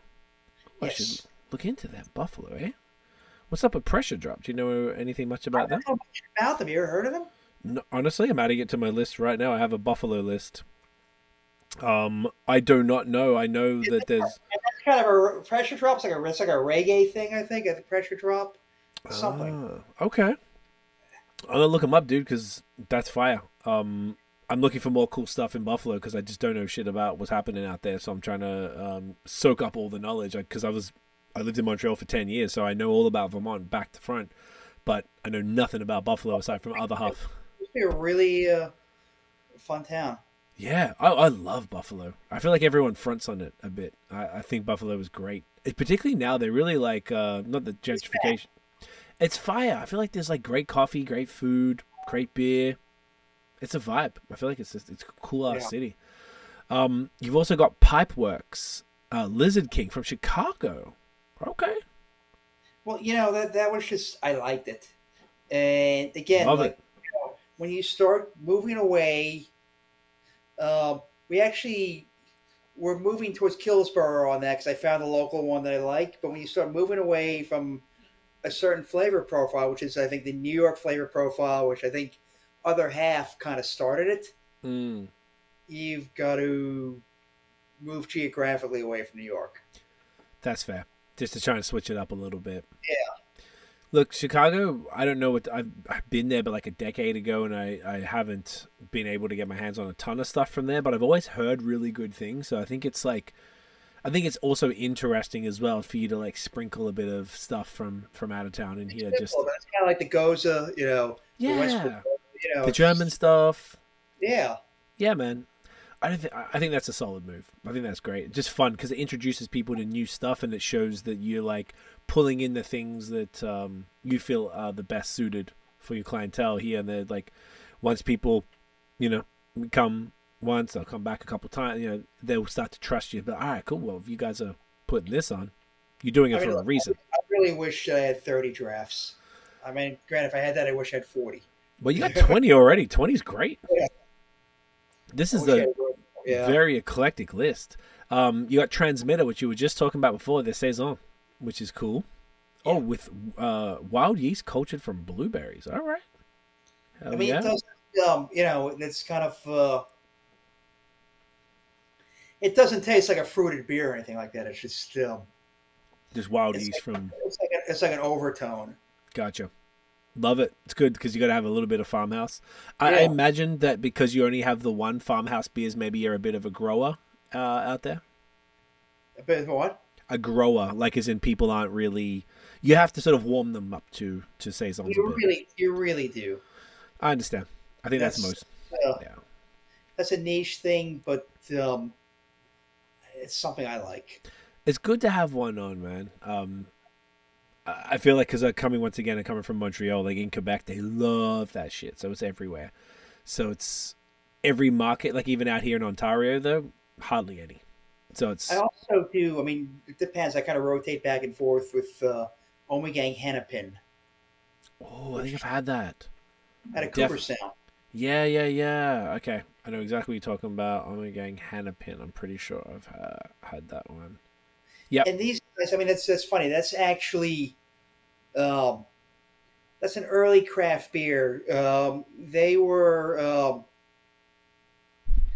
somehow it's the same ownership as Duvel. Oh, they did get bought by Duvel, yeah. Yeah, because for a while, and that was like my early exposure to craft beer. And I gather when I was buying it, they were brewing it at Duvel because they didn't have enough capacity in Cooperstown. So they were brewing it at Duvel. In Belgium? In Belgium. Shipping it to New York and marketing it as made in Cooperstown. They repackage it. Ooh, are they allowed to do that? I guess so. I mean, it's kind of an upgrade in a way. I mean, it's like some pretty hard, It is kind of dropping the price. Yeah. Well, I guess so. I mean, you build it in, but I guess if they're brewing their farmhouse beer in Belgium, where it was invented, brewing their farmhouse in Belgium and that's pretending cool. it was brewed in New York. Whatever sells the product, I guess. I mean, look, that's great. I love it. That means they're only going to be making quality beer, so that's dope. You've also got a nice wheat beer, like a Hefe from Grimm, another local legend.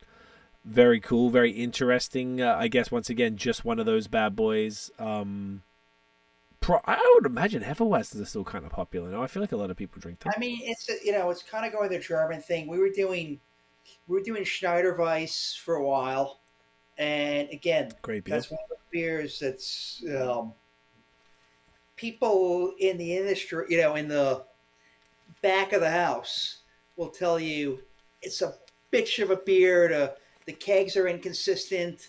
It doesn't pump well. There's a lot of issues with it. So we went local, and people love it. Dude, even better. Much better end of day. Another one you've got. Oh, I heard about this beer. Mast Landing in Westbrook, Maine. One of the best beers ever. Gunner's Daughter, Milk Stout. So that was a brewery that we were supposed to go to in Maine, and it was just, there wasn't enough time. People kept talking about that. I kept seeing their stuff everywhere. So that's fun, man. Seriously, one of the best beers. I mean, it tastes like, it's like chocolatey and nutty. It doesn't have nuts. It has like all these kind of overtones, but doesn't have the, it tastes like there's like almonds in there, but there isn't. It's something special. That's awesome. And it's a hand sell. Anybody who tries it loves it. Hell yeah. And once again, that's the only stout on the list, so that would be, I guess stouts really aren't kind of crazy popping. No, they're not. No. But this one, the bartenders love it so much, it'll move. Hell yeah. Well, that's what you need, right? Bartenders are the ones. They're enthusiastic about it. I mean, I'm enthusiastic, but it's not something I thought of ever putting on the list. I'm just like, this is fucking good. I gotta carry this shit. Hell yeah, man. Look, at least you got one. I feel like the great thing is, like, you've got, like, it's like heavy on crispies. You got a whole bunch of hoppy beers, but you've still got a representation of farmhouse of like a Hefeweizen and a stout, and then the next one's a Talia peachberry punch fruited sour, which is great. So there's like another sour beer. So at least you've kind of got one of each of those last four styles, something to represent it. And fruited sours, they're pretty big here still. I mean, they definitely got a following, and these guys do it the best. Hell yeah! I really gotta get out there. They really, yeah, that's fire, man. Collective Arts was the other one that I found that's really good. Was the Guava Goza? Yeah. Yeah, that's. In general, their fruited beers are very good. Yeah, hell yeah. That's great. And then the last two things on the tap list, two different ciders. Brooklyn Cider House and Wolfer Estate Vineyard, both New York. So you got dry rosé cider and a kind of dry hard cider, which is great. So you got two different sort of variants of ciders, particularly. I really like the Wolfer.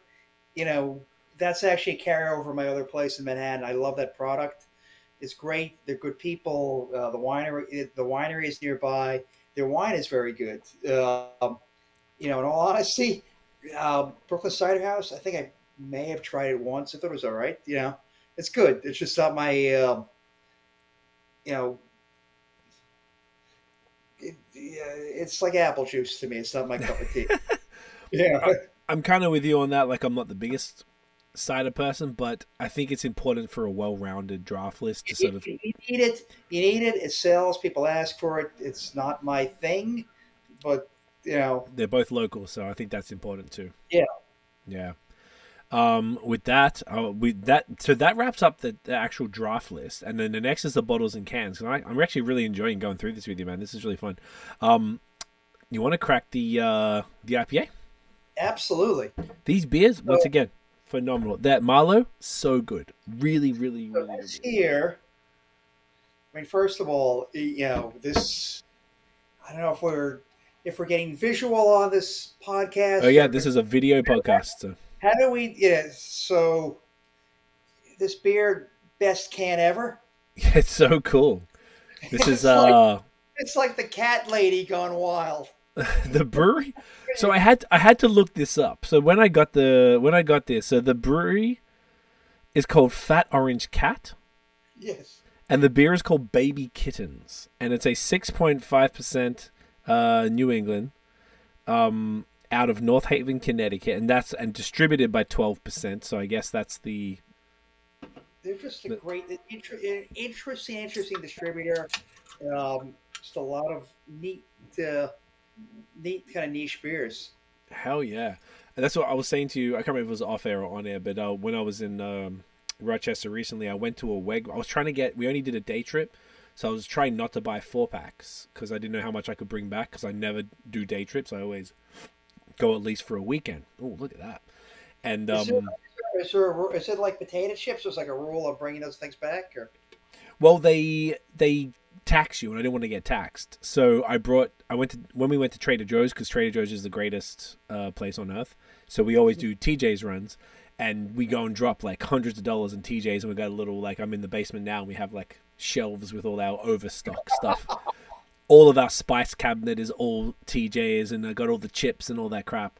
And so I managed to get a whole bunch of Oktoberfest beers. Funnily enough, we'll talk about that before, from TJ's. But everywhere I went, I only had 4-packs. I was like, it's the one time like I want to avoid it. But when I went to Wegmans, they had this singles thing, and they had this beer there. And I'd only ever seen it because we were doing this pod. And I was like, this is cool. I was like, I was kind of surprised that I hadn't seen this one before, particularly if it was in like, Sure. Yeah. What's the deal with these guys? I mean, it's a pretty hilarious name, Fat Orange Cat, for a brewery, and then. And the label looks like one of these episodes of Hoarders, you know, when they go in the place and all the cats come out. It very much looks like that. It's like a nice the body of this beer is like, it's like totally like a big juicy hazy IPA, and I've even got all of the beer in there yet. It's got everything going on. I think, were this like a local brewery? Did they open like a place in Bushwick? This thing will be flying out the door. Killing it, eh? And that smells amazing. Cheers, my bro. Cheers. I mean, this. Oh, nice. It's very much. That's what I'm looking for. Very much a New York IPA. Yeah. And exactly. Style, and it's easier drinking than most IPAs of this style. I think it's easier drinking than other half. But sometimes the other half can be a bit intense, yeah. But it's kind of a niche thing. People don't know the brand. I think maybe they. Yeah. Well, I'm looking at Untapped because I get a lot of information from that, and they have 33,000 check-ins to this beer, and it's got a average rating of 3.95, which is pretty damn high. Like, if you can get close to 4, that's pretty good of that many check-ins. I mean, I see it even like on our Untapped thing, the people checking inside them. It's more for me. I don't really care for the ratings. I just like it as a record of, because of the podcast and because of I always post all the reviews and stuff. It's hard to remember what the fuck you've drank. Yeah. Because I only review beers, one time. I obviously have the beers multiple times, but I review them once. So I use Untapped as a like a method of keeping track, really. Yeah. Just to know what's going on. And sometimes I don't look at the numbers ever because I don't care what anyone else thinks.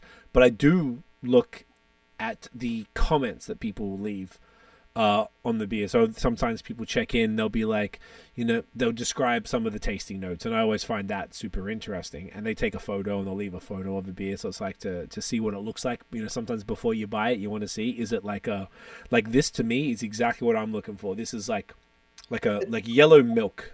I'm looking through it. I'm looking like totally hazed out. I cannot see through this.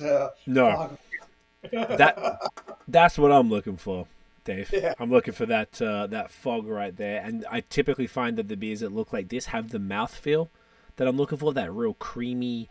Once you get all the yeast from the bottom of the can, you rouse that yeast and get it in. The nose is great. It doesn't say what hops in it. It doesn't. I mean, I think they're. Oh, that's fantastic. It's on the cats. It's all about the kittens. It's all about the kitties. No one even cares about the goddamn the hops. It's all about the kitties. It's kind of like their smaller beer. I don't know. You wouldn't call it a session. I don't know what you'd call it, but these are the baby kittens. There's some sort of like grown up kittens or fat cats or something like that. Yeah, I mean, like fat. I like that they were at least like baby kitten. Oh, do you know why? It's probably baby kittens because this is 6.5%. They probably have a larger one. Right. This is their light beer. This is their light beer. Yeah. This is great. I mean, this is back-to-back Connecticut beers, dude. This is fire.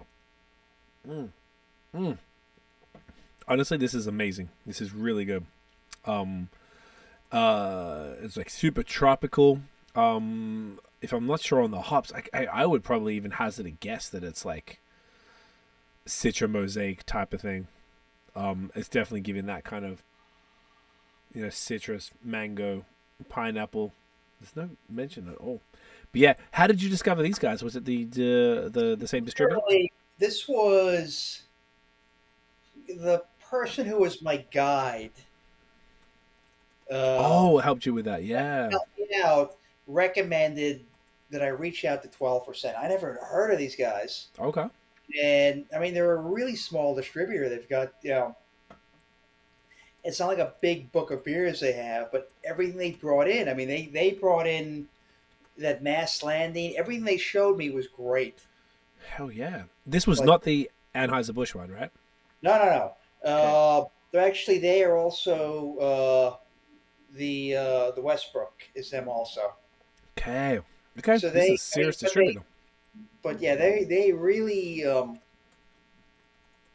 I was super impressed. Like everything they showed me was great. All right, this is This is really good. I wish I was located in Connecticut. It's all I would carry is you guys. Yeah. I mean, at least you're able to get a bunch of that stuff in. Yeah.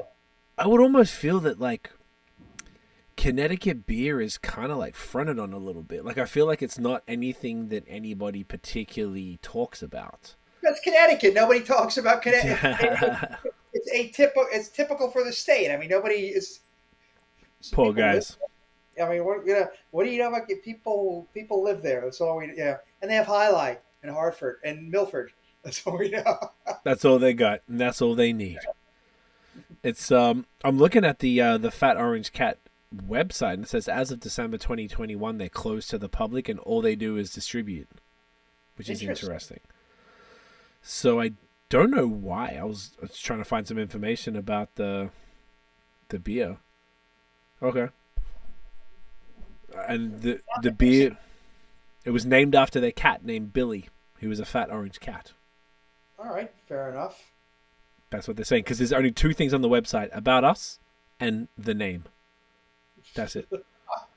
Look, people ask, like, where did Evalyn's come from? Yeah, where did it come from?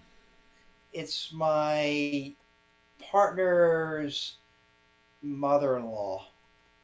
Okay. And what was the deal with that? Was it just like a... my partner's 80 years old, so his mother-in-law, she's turning a long time back. It was kind of an homage to his mother-in-law, or at least, his wife wanted it to be an homage to his mother-in-law. That's dope. I like that. That's the extent of it. So that'll work. Whatever. And that makes sense. I come to like it. I like it. I think Evalyn's Tap House is a cool name. Yeah. There was a venue in I'm from Melbourne, Australia, and we do music. My brother and I do music, and we used to perform at a venue called the Evalyn, every week. So I was like, oh, nice. You're kidding? Yeah, just like a little venue. Very cool. So I tied up in together.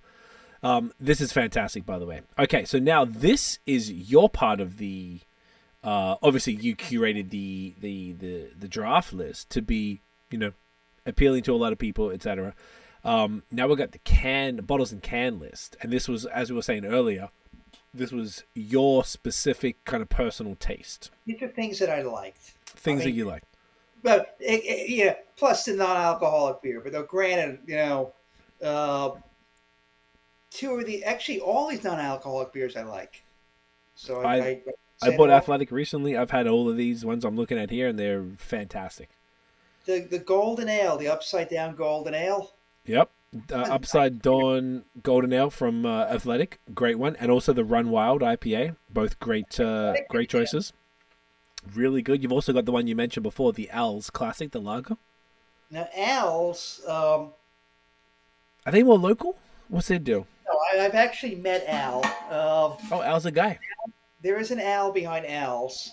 And I think he is out of, Denmark or something like that, Al.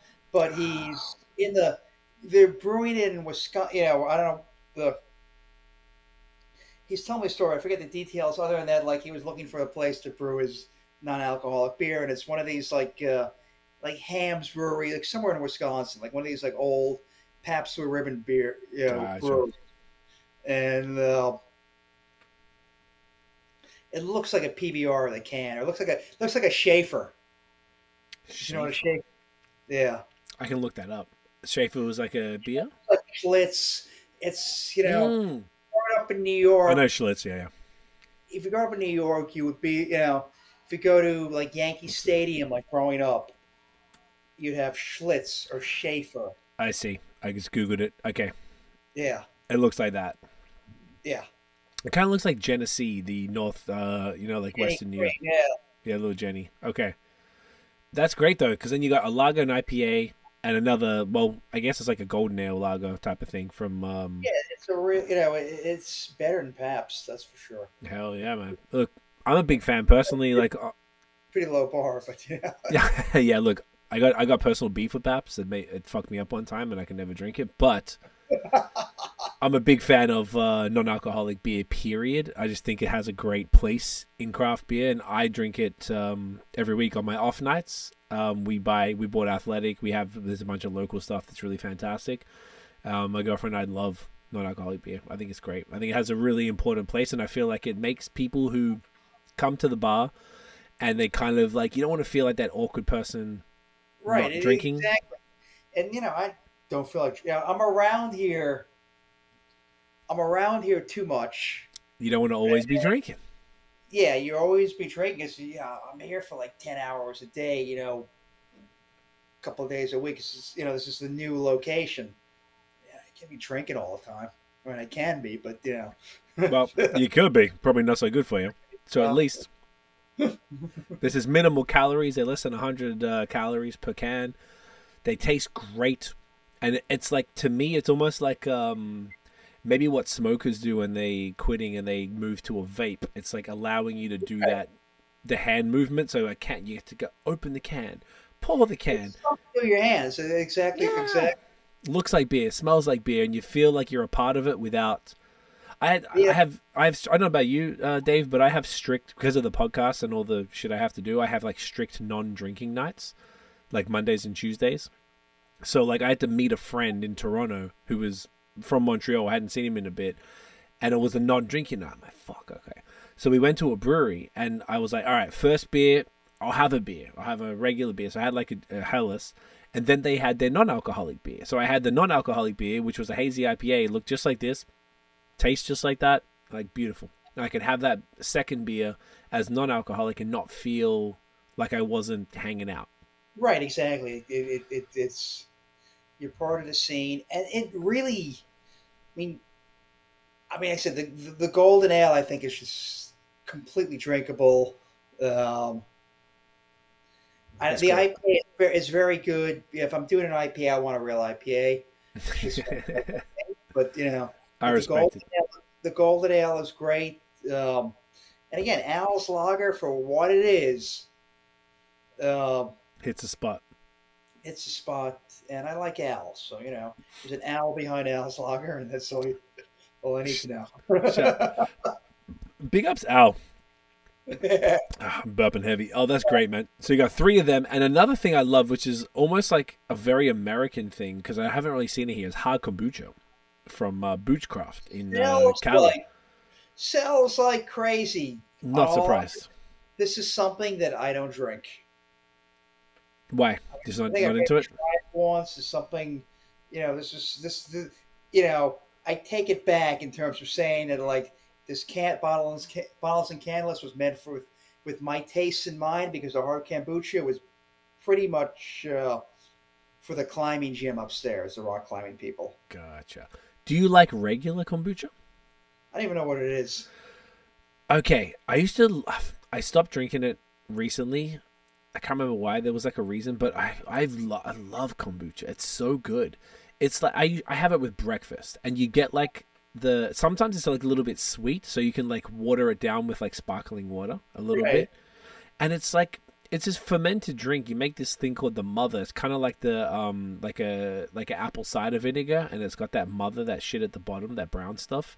You can make this little like puck of this fucking mother stuff, and then you can chuck in different flavors. Like GT's is an American brand that we have out here that's killer, and they do an alcoholic version of their stuff, and it's so tasty. To me, it tastes like a sour beer.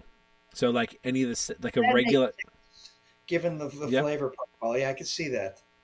With the fruits particularly, and like they've got a million different flavors: grape and ginger, mango, guava. The guava's the best. The guava tastes like that Collective Arts. No kidding. I would, even if you were going to try one of them and you're not into it, I would, now that we've had that conversation that you like the Collective, grab that shit. It's like $4 from the supermarket. Fantastic. Just non-alcoholic version, by the way. And I've never tried the alcoholic kombucha, but I'm interested in it because of how good the. It's probably that and the Athletic, or the most popular. That the Athletic IPA and the hard kombucha are the 2 biggest selling cans we have. That's crazy, but also not surprising. I love that you've even got that though, and even if it's it's probably because the hard kombucha has hardly any calories as well. It must be less than 100 calories. I'm sure, yeah. Which is great, and you've also got a hard seltzer. It says is it Sparkling Stillwater? So is that Stillwater, the brewery in Georgia? Yes, it is. Okay. It's a Stillwater brewery. For some reason, and it's like a spin-off. It's like Stillwater Sparkling, yes. So I think this is really important. My girlfriend, who co-founded the podcast with me, she's just in a phase right now where she's not really drinking much beer. So when we've been in the States, I love about America is that it's very easy to get additional offerings, whether you're at a bar or a brewery. There's always something, a seltzer, a wine, a cider, something else. So obviously you've got all of those things here. So I think it's just really cool to have a hard seltzer here and pineapple. Is that a Canadian thing where you know? I think she's just like cutting right now. She's been cutting since the summer, and she's just been very careful with her diet and stuff, which I very much respect. She's been like gangster about it, like really strict. Yeah. But in a way where like if she feels like it, she'll know how many calories. She'll be like, I'm gonna have some chips, and she'll just rock some chips.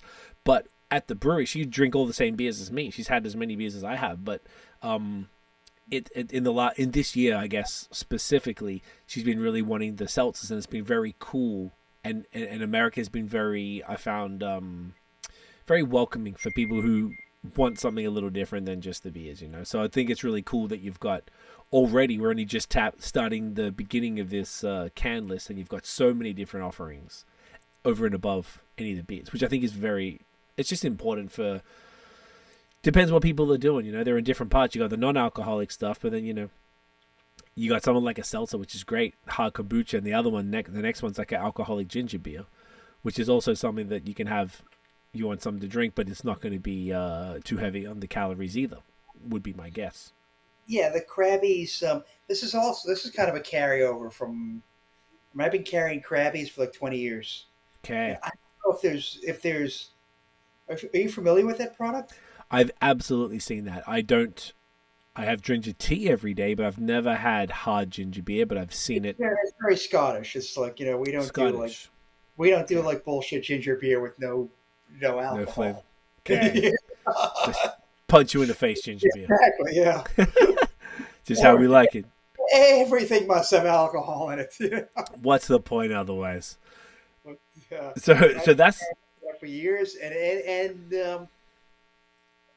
I mean, it's a niche product, but people, it sells here. Absolutely. Place, it's an oddball item. I always liked it. I just carried it. Yeah, man. That I like it. I think that's important. This comes back to this being your custom, curation here. And then the next one, obviously, as you specifically mentioned earlier, the Von Trapp Vienna Lager, amazing.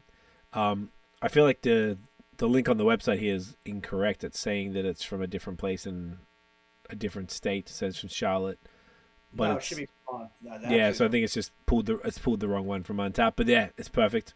That beer is killer, as we were saying. Then obviously this beer we're drinking right now, the Fat Orange Cat Baby Kittens, which is killer. I am so impressed with this beer. This is brilliant. Because some Wild East Moon Atlas Amber Lager. That's another. Cool. That's another amber. I think that that became Jack's Abbey. That may not be on the menu anymore. Might have been tapped. Yeah, that switched over to Jack's Abbey. Oh, that Jack's Abbey moves. Of course, the shipping out of Boston, yes, which is perfect. Phenomenal beer. Abbey. And funnily enough, our next beer, which is the Heavy Boots of Lead from SingleCut, an 11%.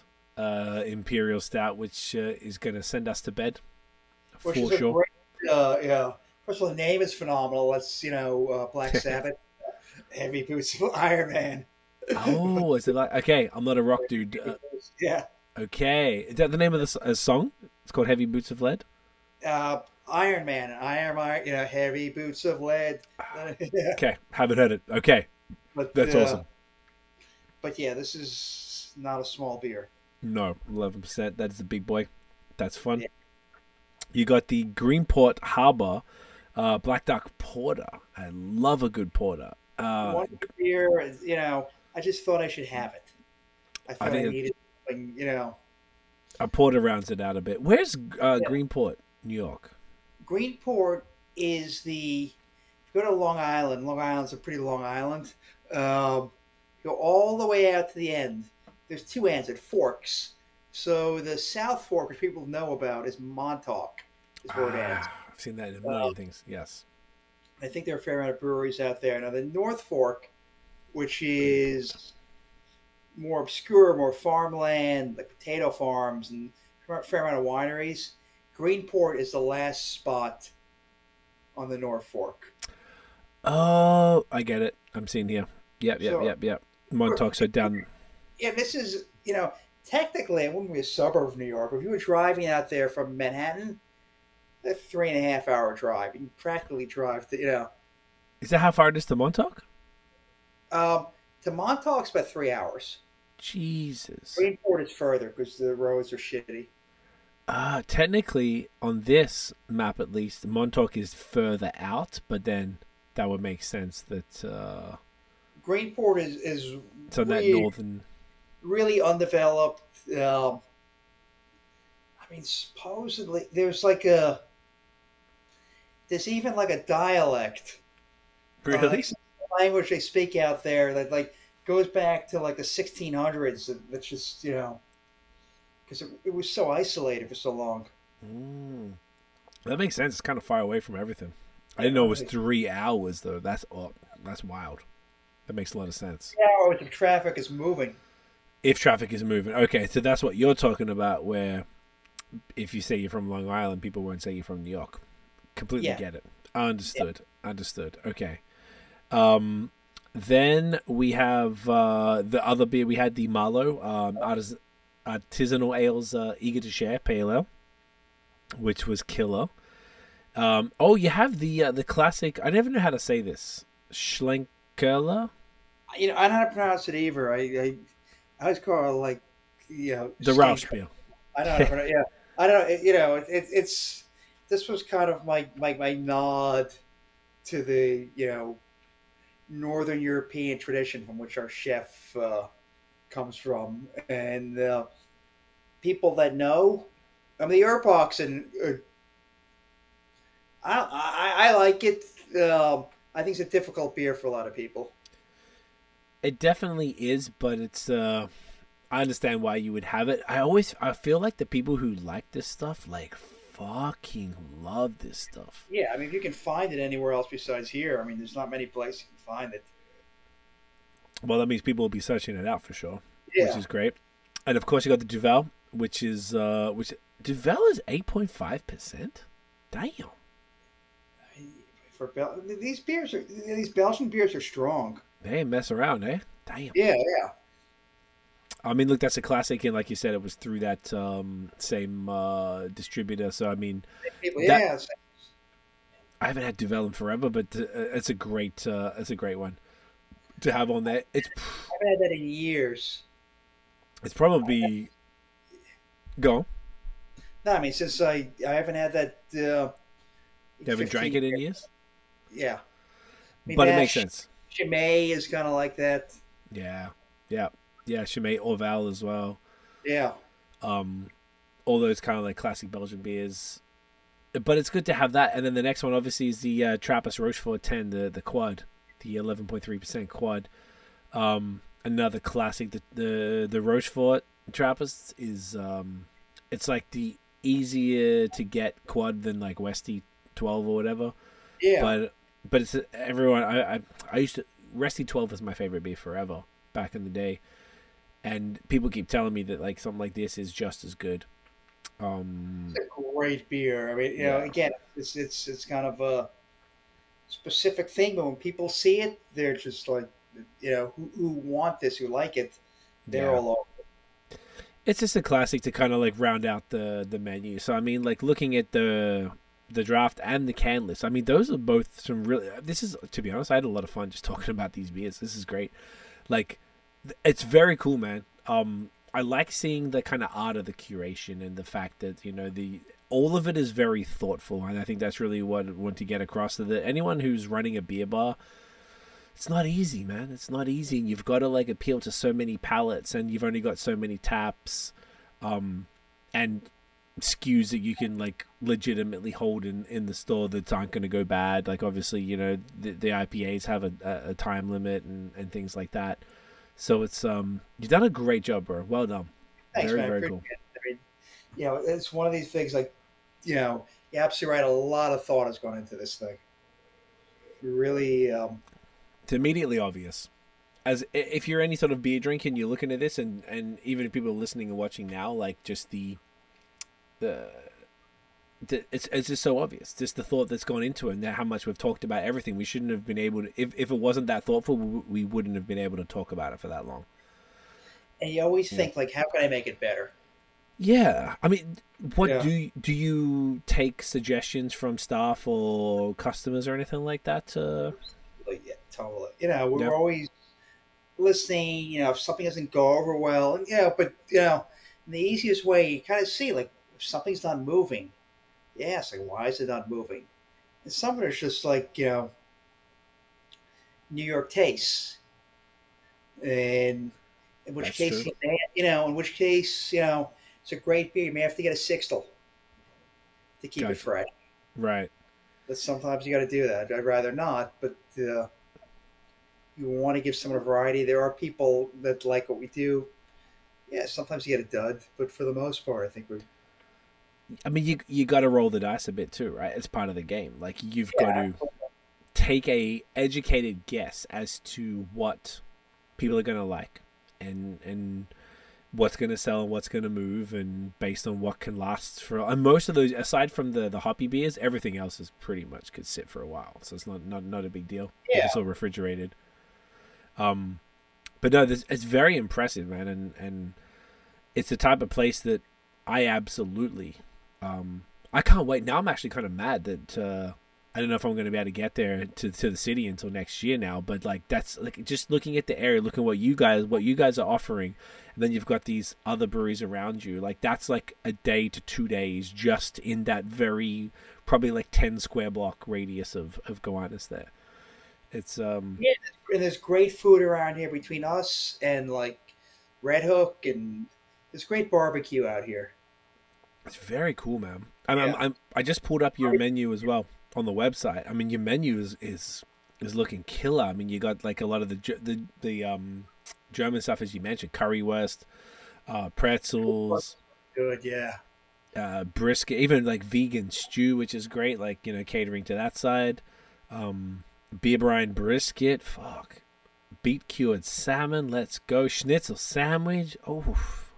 Why do I keep looking at fucking food at 11 o'clock at night? This is amazing. I'm getting hungry. Yeah, seriously. Now I kind of wish we did this live in person at the brewery. I mean, you got the burgers, like rice bowls, like fire dessert. I mean, this is like a pretty. I also actually like one thing.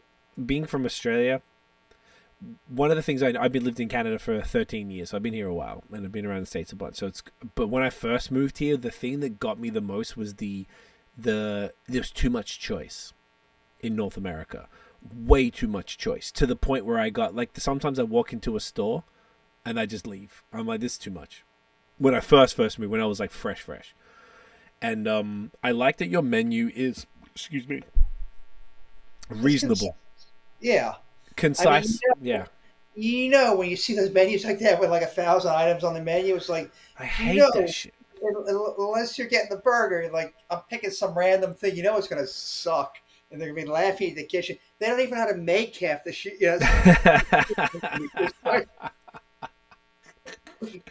They've made it like twice in 6 years that they've been open and shit. Yeah, so it's like we had one of those items. It's not on there anymore. We did a pickled herring, which is very, very German. Yeah, very. Damn. And I like probably pickled too German. herring. It's a little, I like pickled herring, but it's like if I tell the chef, it's like someone's going to order this one of these days, and nobody's going to know how to make it. And God knows what they're going to get. We're going to be embarrassed. The customer's going to give us a shit Yelp review. Yeah. The last thing you need. Yeah. No, this is definitely smarter, and this is all like the menu is customized by it was all created by the chef, the German chef you talk about. Yeah.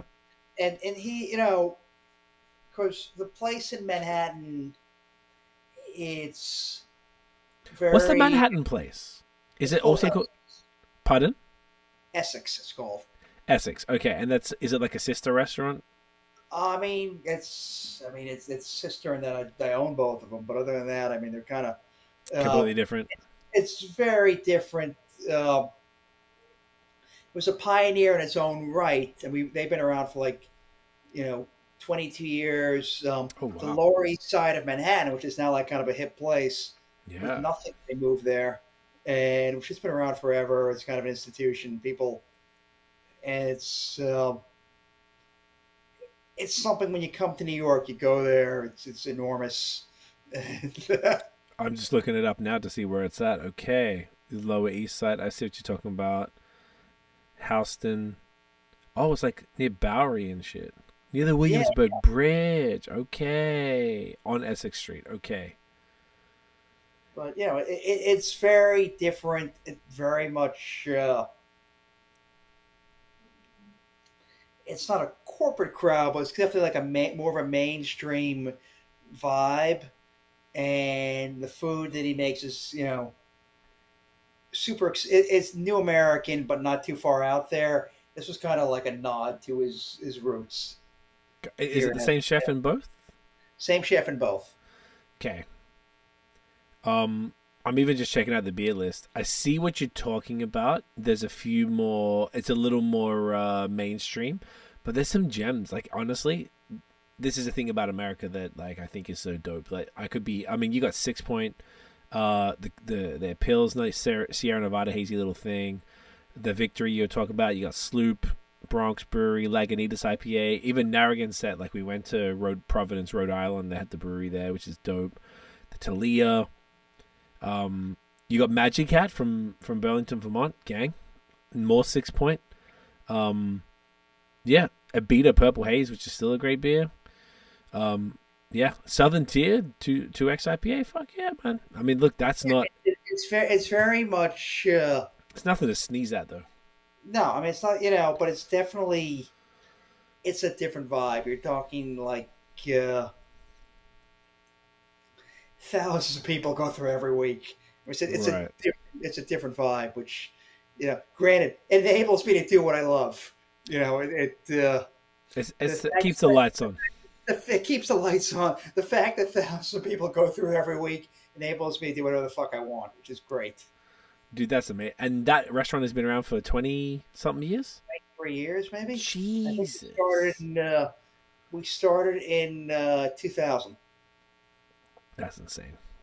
That's very impressive. Like, I have a business, and I just feel like anyone who's like doing that, I love it. I love anyone who's hustling and doing business like that, bro. Congrats, that's awesome. Thanks. I think this will be next. I mean, it has that feel where you're just like. It feels good. People just come here, they love it, but in another. We hold our own, but another year or so, when all this construction finally finishes up, we're in a good place.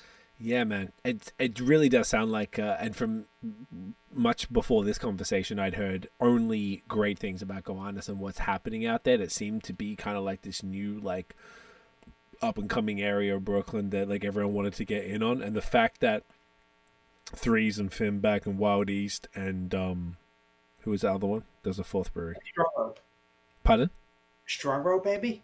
Yeah, I think it was them too.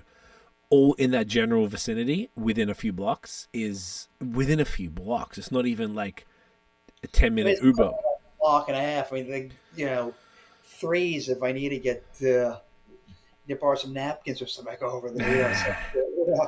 See, like that's. I don't know. I feel like it's very future thinking. It's future forward and but not that far even really. It's just more you just like, all right, you just capitalize. You had the opportunity with the landlord. You're like, all right, fucking let's go. Yeah. You and I love that you also were everything you said. You were like you're very self-aware of the Essex menu, which you were obviously used to for 23 years. And then coming into this and you're like, all right, I need to understand what's going on. You brought someone in who's maybe more familiar with it and allow them to assist to sort of like curate that. And now you're understanding. You've been able to talk to every single product we've talked about tonight and in detail. I learned a shit ton in the last year. When did you open, by the way? This place 6 months ago. 6 months. Okay. So you would have had to start curating probably more than 6 months ago. Yeah, absolutely. Yeah. So like, I don't know. I just think that's very admirable and particularly the thought that's gone into, obviously that's a passion of mine personally, the thought that's gone into the beer and both the packaged and the draft version. And it's like, that's the type of place I want to go to that has like really custom food from an authentic German chef, which is even cooler. And then you've got actual German beer imported from Germany, plus you got a whole bunch of local stuff, plus some highlighted stuff from out of state that you just think is fire. I just think that's like, it's dope as hell, bro. It's what you want to see when you go into a place like that. It's good to hear. It's good to get good feedback. We seem to get a lot of that. And people like what they're doing. They like who we are, and that's. And this is like my own little world. It's weird because, like I said, it's like freaking zoo I got going on in Manhattan. I come out here, it's like the people I like, the drinks I like, the staff I like. And it's working. Hell yeah, man. And once again, you're only just starting. If it's only been 6 months and you've got this construction ending within the next year or so, plus all of these institutions and super hyped businesses within minutes walk of where you're at, that's a strong indicator of like, all right, it's just a matter of time before things get like bonkers. Oh, we know. We're starting to see it. We're starting to see it. We're getting that. This is our fall/winter when shit starts hitting in general in this industry, and we're Right. starting to. Are you starting to see even in actually that is a good question. So like in the city in fall and winter, like does it like everywhere else, does it just sort of like crash a little bit, or what's the vibe? The city is really seasonal. Okay. So for us, the slow part of the year is July and August. Because everybody's left to go and Everyone goes out to the Hamptons or the Long Island or the Jersey Shore or whatever Gotcha. So I mean that's our slow time. So fall and winter, everyone's bunkered in, but they still want to go out. Everybody's doing their thing. It's the scene is fall and winter. Interesting. So we're coming into the road right now. Into that, okay. I always get, because I was in Montreal for a decade. We get to minus 40 Celsius out there in the winter. It's an Arctic tundra hellhole. Oh yeah. And whenever I saw people in New York, but it's snowing, I want to just slap motherfuckers in the face. Like, shut up! You guys have got it so easy. And now I'm in Ontario, and it's way easier. So I think we're like a lot more similar to you. Pardon? It's warmer there. Way warmer than Quebec, like significant. Like last summer, it didn't. Yeah. It didn't even snow until Christmas Day, I think. Like normally in Montreal, it's already snowing, and like in October. So a few days ago, it was snowing, and right here, it's starting to get cold, but no snow yet, thankfully. But I always find that you guys get. Obviously, you're probably like 8 hours drive, sort of like diagonally, like south. Excuse me. So it's like obvious it's going to be a little bit lighter. So it makes it a little bit easier to go out in the winter and stuff. And also for people coming from up here, cruise on down, and it's going to be a lot more milder and sort of a lot more supportive of going out. You don't have to kind of dress for death. Winter here, it's like 2 months in New York. It's like late December, mid-February, and then it just kind of starts to warm up. You start getting warm days. Actually get warm. It's not a big deal. It's not a big. Okay, here it's a very big deal, but that is. Throw in some global warming here.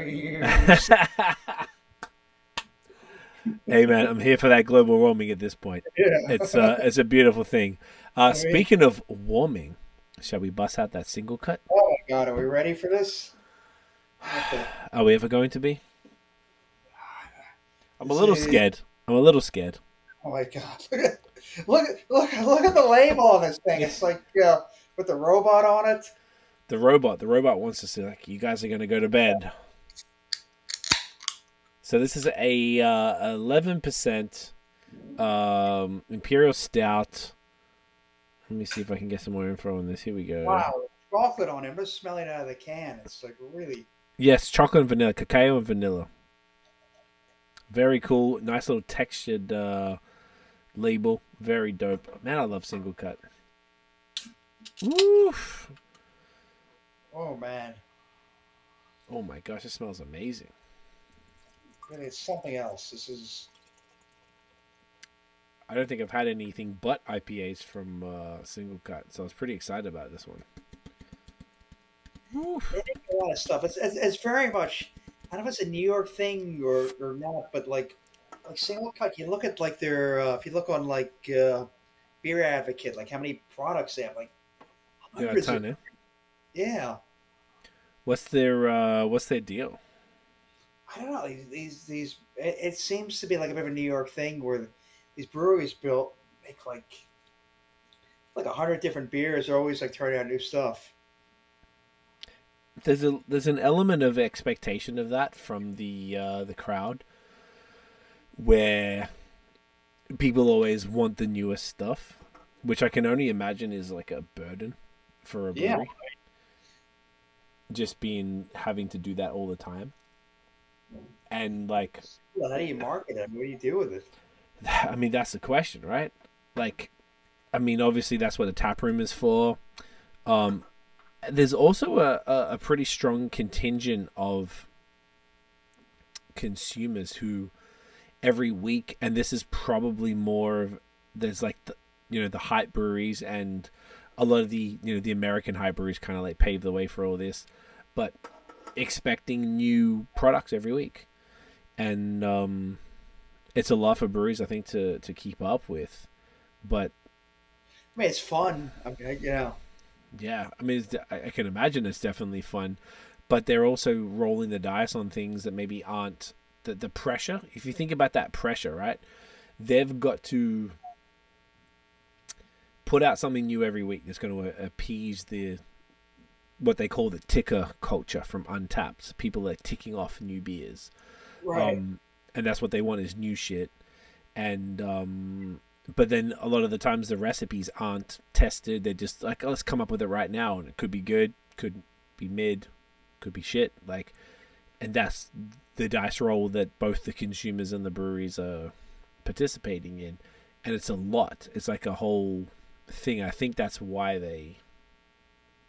there's always new stuff all the time, because it's just the consumer demand. I don't know if it's like the chicken or the egg. Like, did consumer demand start it, or did the breweries keep start knocking out new beers, and then the people just... Where do they come up with it? I mean, how many... That's the thing. You've got these brewers that are like forced to think ahead of like, all right, it's going to take 2 weeks to make this beer, to get it all ready. So every 2-3 weeks out, some of them plan 6 months out, some of them might be winging it, but you got to have 2-3 beers every week, damn near, depending on how your brewery operates. The ones that are more on the hype side have to drop new shit all the time. Some of them start to rotate, which I think is the smartest move. So when I say rotate, meaning that, like, say every quarter you've got different SKUs that'll come out, and they will be brewed every 3 months, so that beer keeps getting to be improved, and they can tweak it and make it better and better. That's a good approach. That it really is. And it sells out. So when that beer sells out after a month, then there's 2 months of that beer not existing. People are like, oh, you got this beer? You're like, nah, it'll come back soon. And then they're like, fuck, I need that beer. Then the beer will come back, and they're like, all right, sick. This batch is killer. We tweaked it. Now the mouthfeel is better. The body's better. The dry hop. So I think I've seen the first one I saw doing that was Burlington Brewing Company in Burlington, Vermont. I thought that was the coolest thing ever that they did that. And they brought this, instead of having everything year round, they bring it back multiple times a year, but they know when it sells out, then they'll be able to bring it back, have a little bit of a gap. A lot of, this stuff comes out, it sells out immediately. Yeah. And that's the whole kind of point. They know that it's going to sell out immediately. So they are able to structure the next drop to give it a bit of a gap to create consumer demand and then bring it back again. On top of new releases that they're just randomly dropping. And if it works and people really love it, they might be able to bring that back again. So I don't know. I think that's the most effective method. It's interesting. I feel alternatively, I feel like Wild East, which is known as like a West Coast IPA, people, their thing, it seems to be a constant improvement type thing. Because, pretty much, I asked them, what's your West Coast IPA? And like I don't think I ever had the same West Coast IPA. Anytime. It's different every single time. It's just like, it's a bitch in terms of changing the menu. And we have this like, chalkboard that's like 12 feet up. I gotta get up on a ladder and change it. But other than that, it's so it's like the fact that you're saying that, though, that every time you go it's a different one. Like, that's, I guess, the inherent qualm of a brewery. Like, they always need to be producing something new. So this, like, untapped culture, some breweries are, like, genuinely mad at it. Like, they don't like it. They think it's, like, dangerous, and it's sort of, like, pushing people to just force stuff out every whatever week, and you got to get these new labels printed and blah, blah, blah, blah, blah. But some, those breweries who do that well are probably making the most money. And if they're able, say other half, what I noticed now that it's nearby, and I've been there a bunch this year, both Buffalo and Finger Lakes, is like they do the recycling thing. They're bringing back the same one, broccoli and cheddar and all these different ones. Right. They just those green things. Exactly, the ones with the vegetables and all the silly little things, they recycle them a lot. But they're also bringing out new stuff. They're kind of doing that same thing. But the first time I personally saw it was with Burlington Beer Co. And I thought that was just like a cool approach business-wise. That kind of balance both the reoccurring, tweaked, more dialed-in recipe with the brand new, fresh, flashy, hype, new stuff, I think also, on the back end, I think the label making machines have gone a lot better, a lot more efficient. Oh yeah, there's some. I mean, look, even if you look at this one, right? Like, there's multiple textures. The outside here is all like textured, and then the robot is completely like gloss, and then it goes back to matte again outside that. And think about how much extra that will cost them in this economy. When shit's kind of fucked up. I mean, it's better in the States than it is here in Canada. Things are pretty wild here. That would cost them extra. And not everybody would put the money into that. So, I mean, SingleCut is on my end, is not a cheap beer. What does this go for? Something like this, an 11% Imperial Stout. I mean, and this is not a moneymaker. This is more like, I'm charging $12 for this. I mean, I think I'm paying maybe maybe $4 a can. This is not a moneymaker. This is like a thing for people that want it. Gotcha.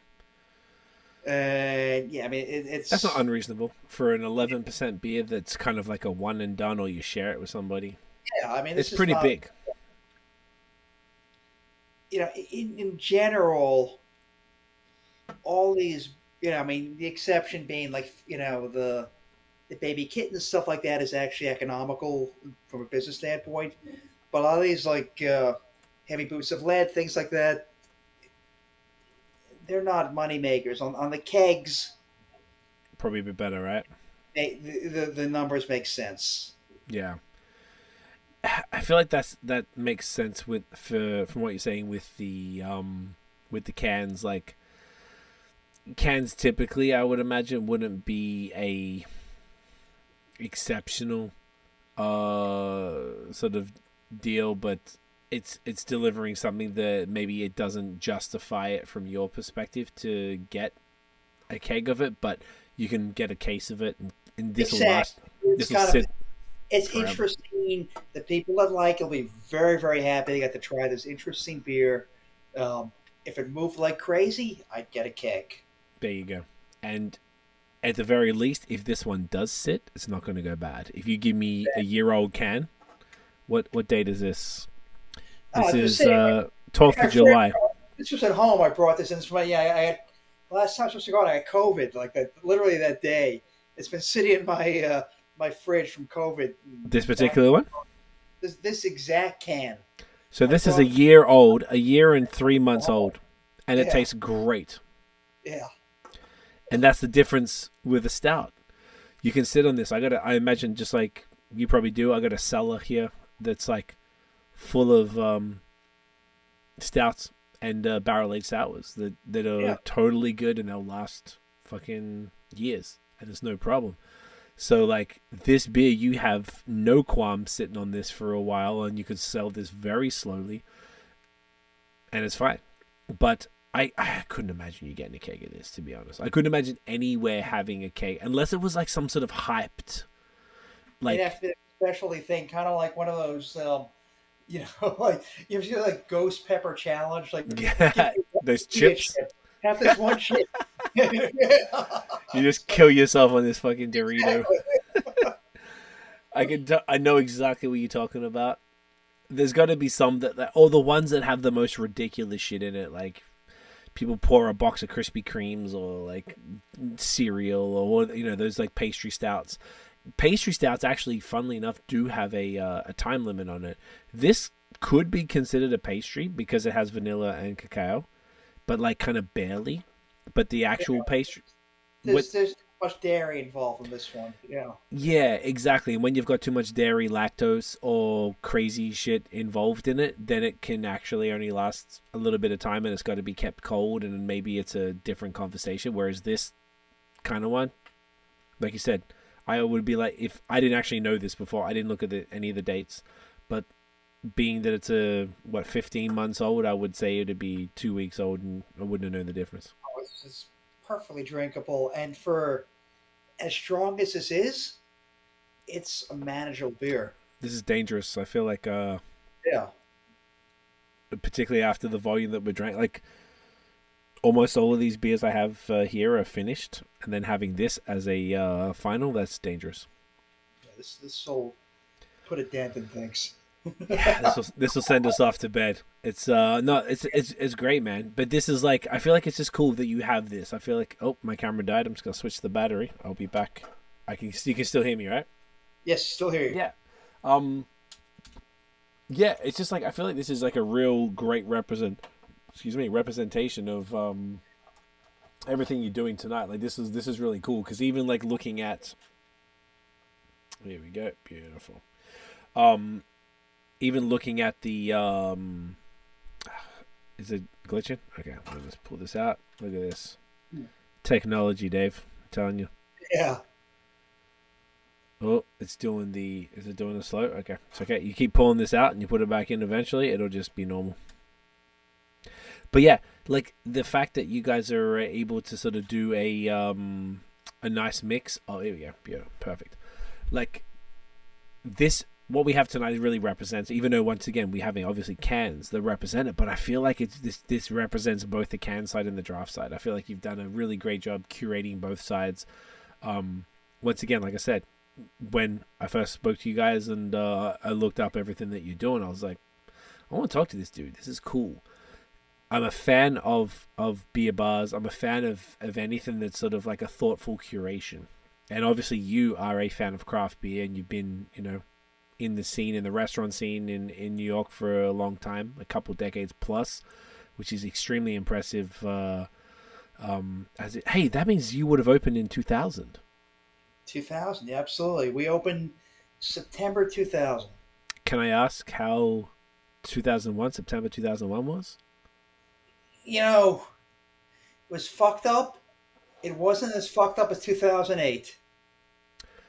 With the crisis. I mean, I lost my job in Australia because of that. I was working at a bank and I lost my job. I got paid out a chunk of money, so it was fine. But that definitely reverberated around the world. And for whatever, not to editorialize or anything, but like I had a place before this, in the 90s, and which was like the Clinton era. You could do no wrong. Everything was great.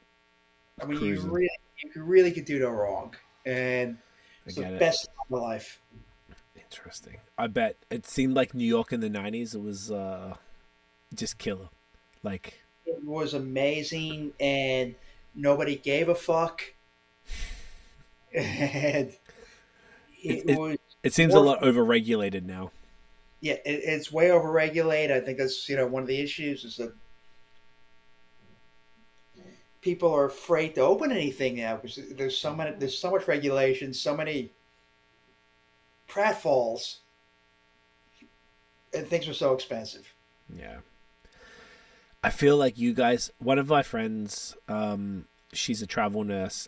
Well, she was a travel nurse from here, and she lived in LA, she lived in New York, she lived in Hawaii, and she did all that stuff. And she said the most tax she paid anywhere was, she lived in Manhattan.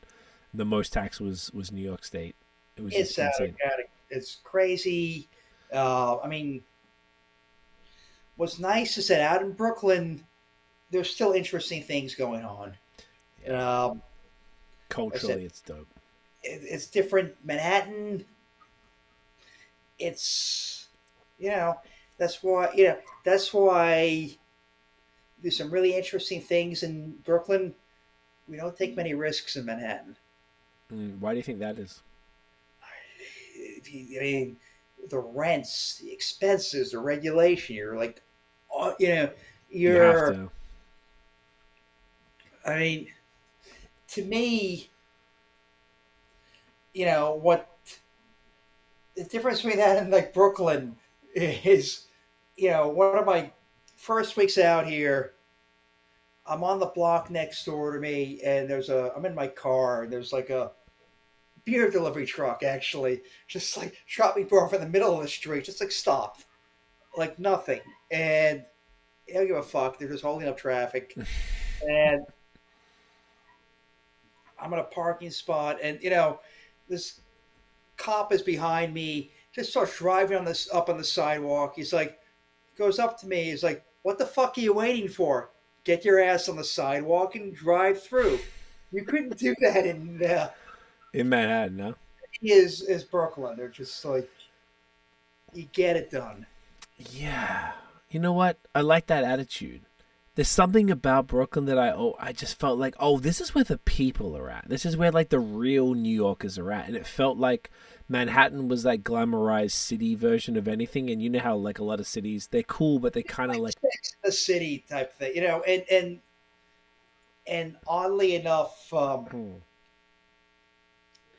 don't know, one of those like I think were mentioned in that. I know like the place in Manhattan has been referenced in like these Sex in the City and all these places like that. It's that, and this is not that. Your specific restaurant or the region? My specific restaurant, yes. Really? Yeah. Do you remember, like, was it the news? I don't remember which one, but I know it's come up and people have shown me that. That's amazing. And so, I mean, that's Manhattan. I mean, the Manhattan place around forever. We kind of, God knows how many trends we've hit. I mean, we were the original brunch. The original, like, boozy brunch was us. Really? Yeah. So it's been every single trend we're always like a couple of years ahead of. But you're under a microscope in Manhattan. So it's like a different. Interesting. So the boozy brunch meaning like a what, bottomless mimosa or something like that? We were the first. For real? I mean, seriously, we were the first. Dude, that's fucking crazy. I know. I'm trying to just find like an article, like, because my back in the day, I've seen all the Sex and the City stuff, and we just watched the newest stuff.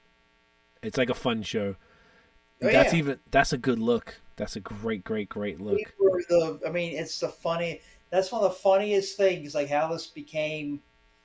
A friend of mine was a jazz musician, wanted to play jazz at a brunch. He like pushed me into doing it, and everybody started showing up. I'm like, let's just give them some booze, and it worked. Wow. So and everything was like that. I mean, it's. So you guys are responsible for that. That's fucking a lot of weird shit. I mean, when I was, I had spent a fair amount of time in Belgium. For what it was worth, and like I said, like Stella was a new beer. No one ever heard of it. Right. So it was kind of cool and fresh when you were putting it out. Did it because I saw it in Belgium. Wow. It was before they became InBev. I mean, they're really going back. So they were independent then? Yeah, they were independent. Wow. What year was that? Like that, the 90s? 2000. 2000? Yeah, 2000. That's crazy. Yeah, no, I mean, but it's a known entity. And this is like a chance to or an opportunity to do something new and do something that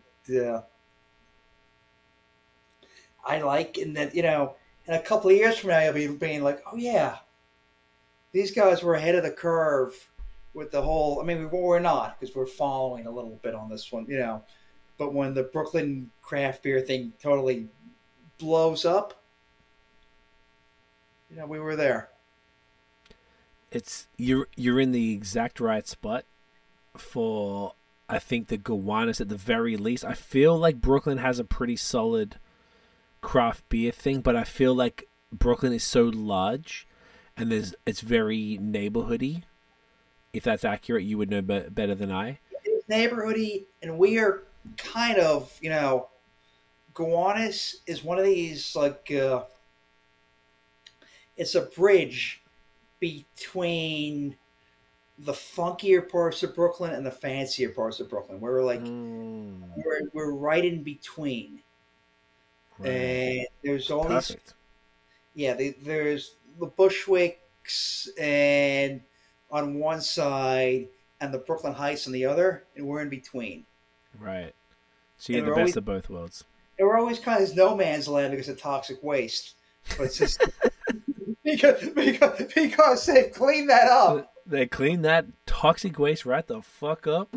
I mean, literally. I mean, it's dystopian. If you ever, it's a photo of this, like what's going on out there, and pretty much all these crazy things going on, like right outside our door with these crazy tanks, these like 1,000,000-gallon tanks they're doing. It's all related to toxic waste. And they're cleaning it up. And at some point, it's going to be the Paris of Brooklyn. Is that the episode name? The Paris of Brooklyn? Paris of Brooklyn. I like that. The Paris. I'm writing that down. The Paris of Brooklyn. It's, I don't know. I just like that you're in the right place. And I feel like if the breweries, because like, obviously it's expensive to start a restaurant. And I think it's even more expensive to start a brewery, if I'm not mistaken, based on all the equipment, the drainage, the editing to the place you have to do. And if you've got 3-4 very well-renowned breweries at, Threes, it's not their first place. Finback's not their first place. I guess Wild East is theirs. And then the other one that you mentioned, I forgot again. Sorry, it starts with S. Yeah. Pardon? Strong Rope. Strong Rope. So that is such a, like, in the beer sphere, forget all the restaurant, all the other stuff, which obviously you know a lot more about, but in the beer sphere alone, and the fact that you're a beer bar, which provides, and I feel like in any beer crawl, it's cool to go to the breweries, but it's also just as cool for somebody who's, and I imagine yourself as well, when you're in a new city, you want to go to a beer bar, because a beer bar is like a snapshot. We've done the work, so you don't have to. Exactly. That's the point. That's, man. That's the exact point. We've tasted all this stuff. We've done this.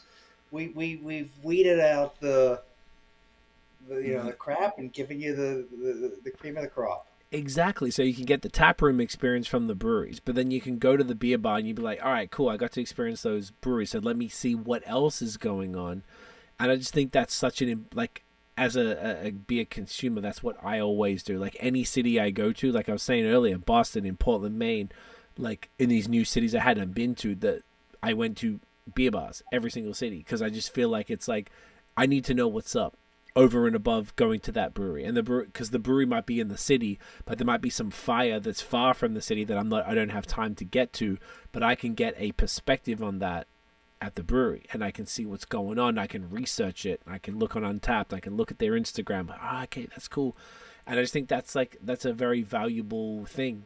And the fact that you're in a quick zone, a walkable zone of, say, 5 establishments, I don't know. That's like the best case scenario. Cause it really is. Yeah, it's you can spend the night out here. The whole, like noon to midnight type shit. And just have a whole day going to different spots and taking your time, and you can eat and drink at every single place. Well, maybe not eat, because maybe not all of them have food, but a lot of them do. They all have snacks. They all have. I mean, Three's food is not bad. Not as good as here, but it's not bad. There you go. and Finback too. I mean, they all. Got a little something going on. I mean, you definitely. I can spend a couple of days in this neighborhood and have a great time and not Even have to leave, right?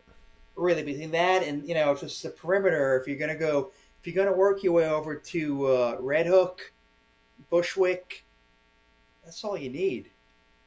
You could, but that's exactly what I was saying earlier when we first realized that we didn't need to leave Brooklyn. It was the best thing ever, and I was like annoyed that. Go on. You'll meet wonderful people out here. You really, it's the fun part. It's everyone. Do you know what's? It's. I always feel like New York has a bit of that like reputation for people with attitude, but I've always found it to be so welcoming and so cool. Everyone's just so chill, and it just feels like Canada. I always feel like everyone's like, I was like, what the fuck is everyone talking about in New York? Aside from sometimes you get the people who kind of like a little bit like brush you off a little bit, but it's one of the busiest cities in the world, so it's okay. It's gonna happen. I really, Brooklyn's slower. I think we're nice people here. We sometimes we're wrapped up in our own shit and we got stuff going on and we just need to keep moving. But as far as like helpful, nice people, New York is up there. I agree, man. And I feel like it doesn't always have that rep for that. And I think it's more in Brooklyn than anywhere else. Like, that's where you get the real people. That's where the people live. And whilst it's now become a lot more expensive, that's where the people are at, man. Like, I don't know. I always have a phenomenal experience and we leave New York feeling like, fuck, I don't want to go. Every time. And there's worlds. I mean, Brooklyn's enormous. It's so big. It's so big. It's enormous, and there's like lots of neat. A friend of mine has Caribbean restaurants in Brooklyn. It's like a whole area. You wouldn't even didn't even know it was there until he took me out there. It's like all this great shit. Where's that, by the way? The Caribbean restaurants. I don't even know what the neighborhood is called. But it's like a whole. It's maybe like it's less than a mile away from here. I don't even know what the fucking neighborhood is called. Is it Bed-Stuy? It's not Bed-Stuy, is it? Oh no, it's not Bed-Stuy. Bed-Stuy is like old school. This is it's like on the other side of Prospect Park. And oh, okay. I know what you're talking about. Hang on, I'm gonna check this shit here. I know nothing about other friend of mine that owns a Caribbean restaurant and took me out there. It's like the whole area, and it's really good. And it's really different. Park Slope? No. Park Slope is fancy. Oh, the other side, Prospect, Lafayette Garden, Crown Heights. It's some sort of Prospect thing, but Little Caribbean. There's actually a neighborhood called Little Caribbean. There you go. With the next to Little Haiti and Flatbush. Yes. Okay. So Little Haiti, like my friend is Haitian, and Clarendon Road. He's got his place in Haiti. Okay. I didn't know it was called Little Haiti, but I guess it's what it is. Okay, and there's Clarendon Road. My girlfriend's mother is from Clarendon in Jamaica. My girlfriend's Jamaican. Okay. So, like, I'm seeing Clarendon Road go right through Little Haiti here into Flatbush, just in the bottom of Little Caribbean. Oh man, that's awesome. So funny, like you see these like references, like like Astoria, which is where SingleCut is like the second biggest Greek city outside of Athens. Really? I heard. I'm from Melbourne, Australia, and I heard Greek was the second most Greeks outside of Athens. So maybe we got beef with Astoria. It's a toss-up. If you That's go awesome. Greece, there are places named. It's just weird. You see like places like restaurants and neighbors are all named Astoria. They like name it after the expat, little Greece in Manhattan, in Queens. It's called, everything's named Astoria when you go to Greece. That's awesome. That's so cool, man. The take on it. It's just such a cool part of the world. Like, it just really is. Like, it's got to be the most like dense, one of the most dense places ever. And there's so much going on, and there's something for everybody. And like, you've got every single sort of like culture and taste and everything represented. It's the coolest shit. I love it so much. Yeah, if you're willing to, step outside your comfort zone. There's so much great shit here. Dude, I love it. My man, this has been awesome. We're coming up on 3 hours. This is awesome. I knew this would be a good. Somebody's gonna come in here in a minute and say, "We're fucking closed. Do you want to? You're gonna stay here or not?" Are you getting an Uber, Dave? What are you doing? It's this has been such a great conversation, man, and you just made me basically excited to get back, to get down to Gowanus. You know where to go. You know where to find us. And what's the address for people to know? What's the address? Actual? It is 236 Butler Street. Butler Street. Butler and Nevins, which sounds obscure, but people know what it is. Okay, Butler and Nevins in Brooklyn, in Gowanus. We're underneath the Death Star. Underneath the Death Star, right by the canal. Yeah. Around the corner from 4 phenomenal breweries to make the best. Probably, I don't know. Am I being hyperbolic by saying it's probably one of the best beer crawls in Brooklyn? I think so. I mean, you can. That's 5 places. That's 5 fireplaces, Dave. I just feel like I'm gonna talk to my girlfriend. I'll be like, "Yo, what the fuck? We need to get our asses back to this shit." And it's not even really that far. Like, this got me so amped for this, dude. It's nothing. It's an easy trip. It's an easy trip for people in Canada. For those in Canada who are listening, obviously from Montreal, it's pretty close as well. From here, it's like 7 and something hours. From here, it's probably 7 to 8. Man. Stop in Saratoga on the way. Do the whole thing. Yeah. Buffalo, get some beef on Weck, and exactly. Go past Fidens in Albany. Yeah. Swing on down. You could probably hit Suarez family. You could probably hit Hudson Valley on the way down. You get yourself some, all that stuff all the way down. You can't go wrong. New York State is a beautiful place, and New York City is the GOAT. Dave, this has been genuinely awesome, dude. You're a champion. Triple OG of the restaurant world in New York, and I've really enjoyed this conversation, man. Like, I love what you guys are doing. I just think it's, I don't know, this is exactly like you talking to people like myself. This is beautiful. The food looks incredible. The beer list is A1. Mate, you're killing it. I'm excited as hell to get down. I appreciate you. Looking forward to it. Thank you so much for having me. Oh, it was a genuine pleasure. You know what? Let's take I'm going to take a screenshot of this. Do you want to hold up some of the cans? Yeah. Let's hold up some of these. Let's do a. Oh, yeah. So I only got 1 can. Oh, whichever you do, I'll do something different. Let's do it with heavy boots of lead. There we go. Okay, perfect. So I'll do these 3. Then between us, we got all of them. All right, hang on. Let me press. Badass. This is as badass as I get, which is not particularly badass. Dave, you're a badass. I appreciate it. You ready? All right. Peace out, man. Love it. Stick around for a second. I'm gonna wrap this up and we'll finish up offline.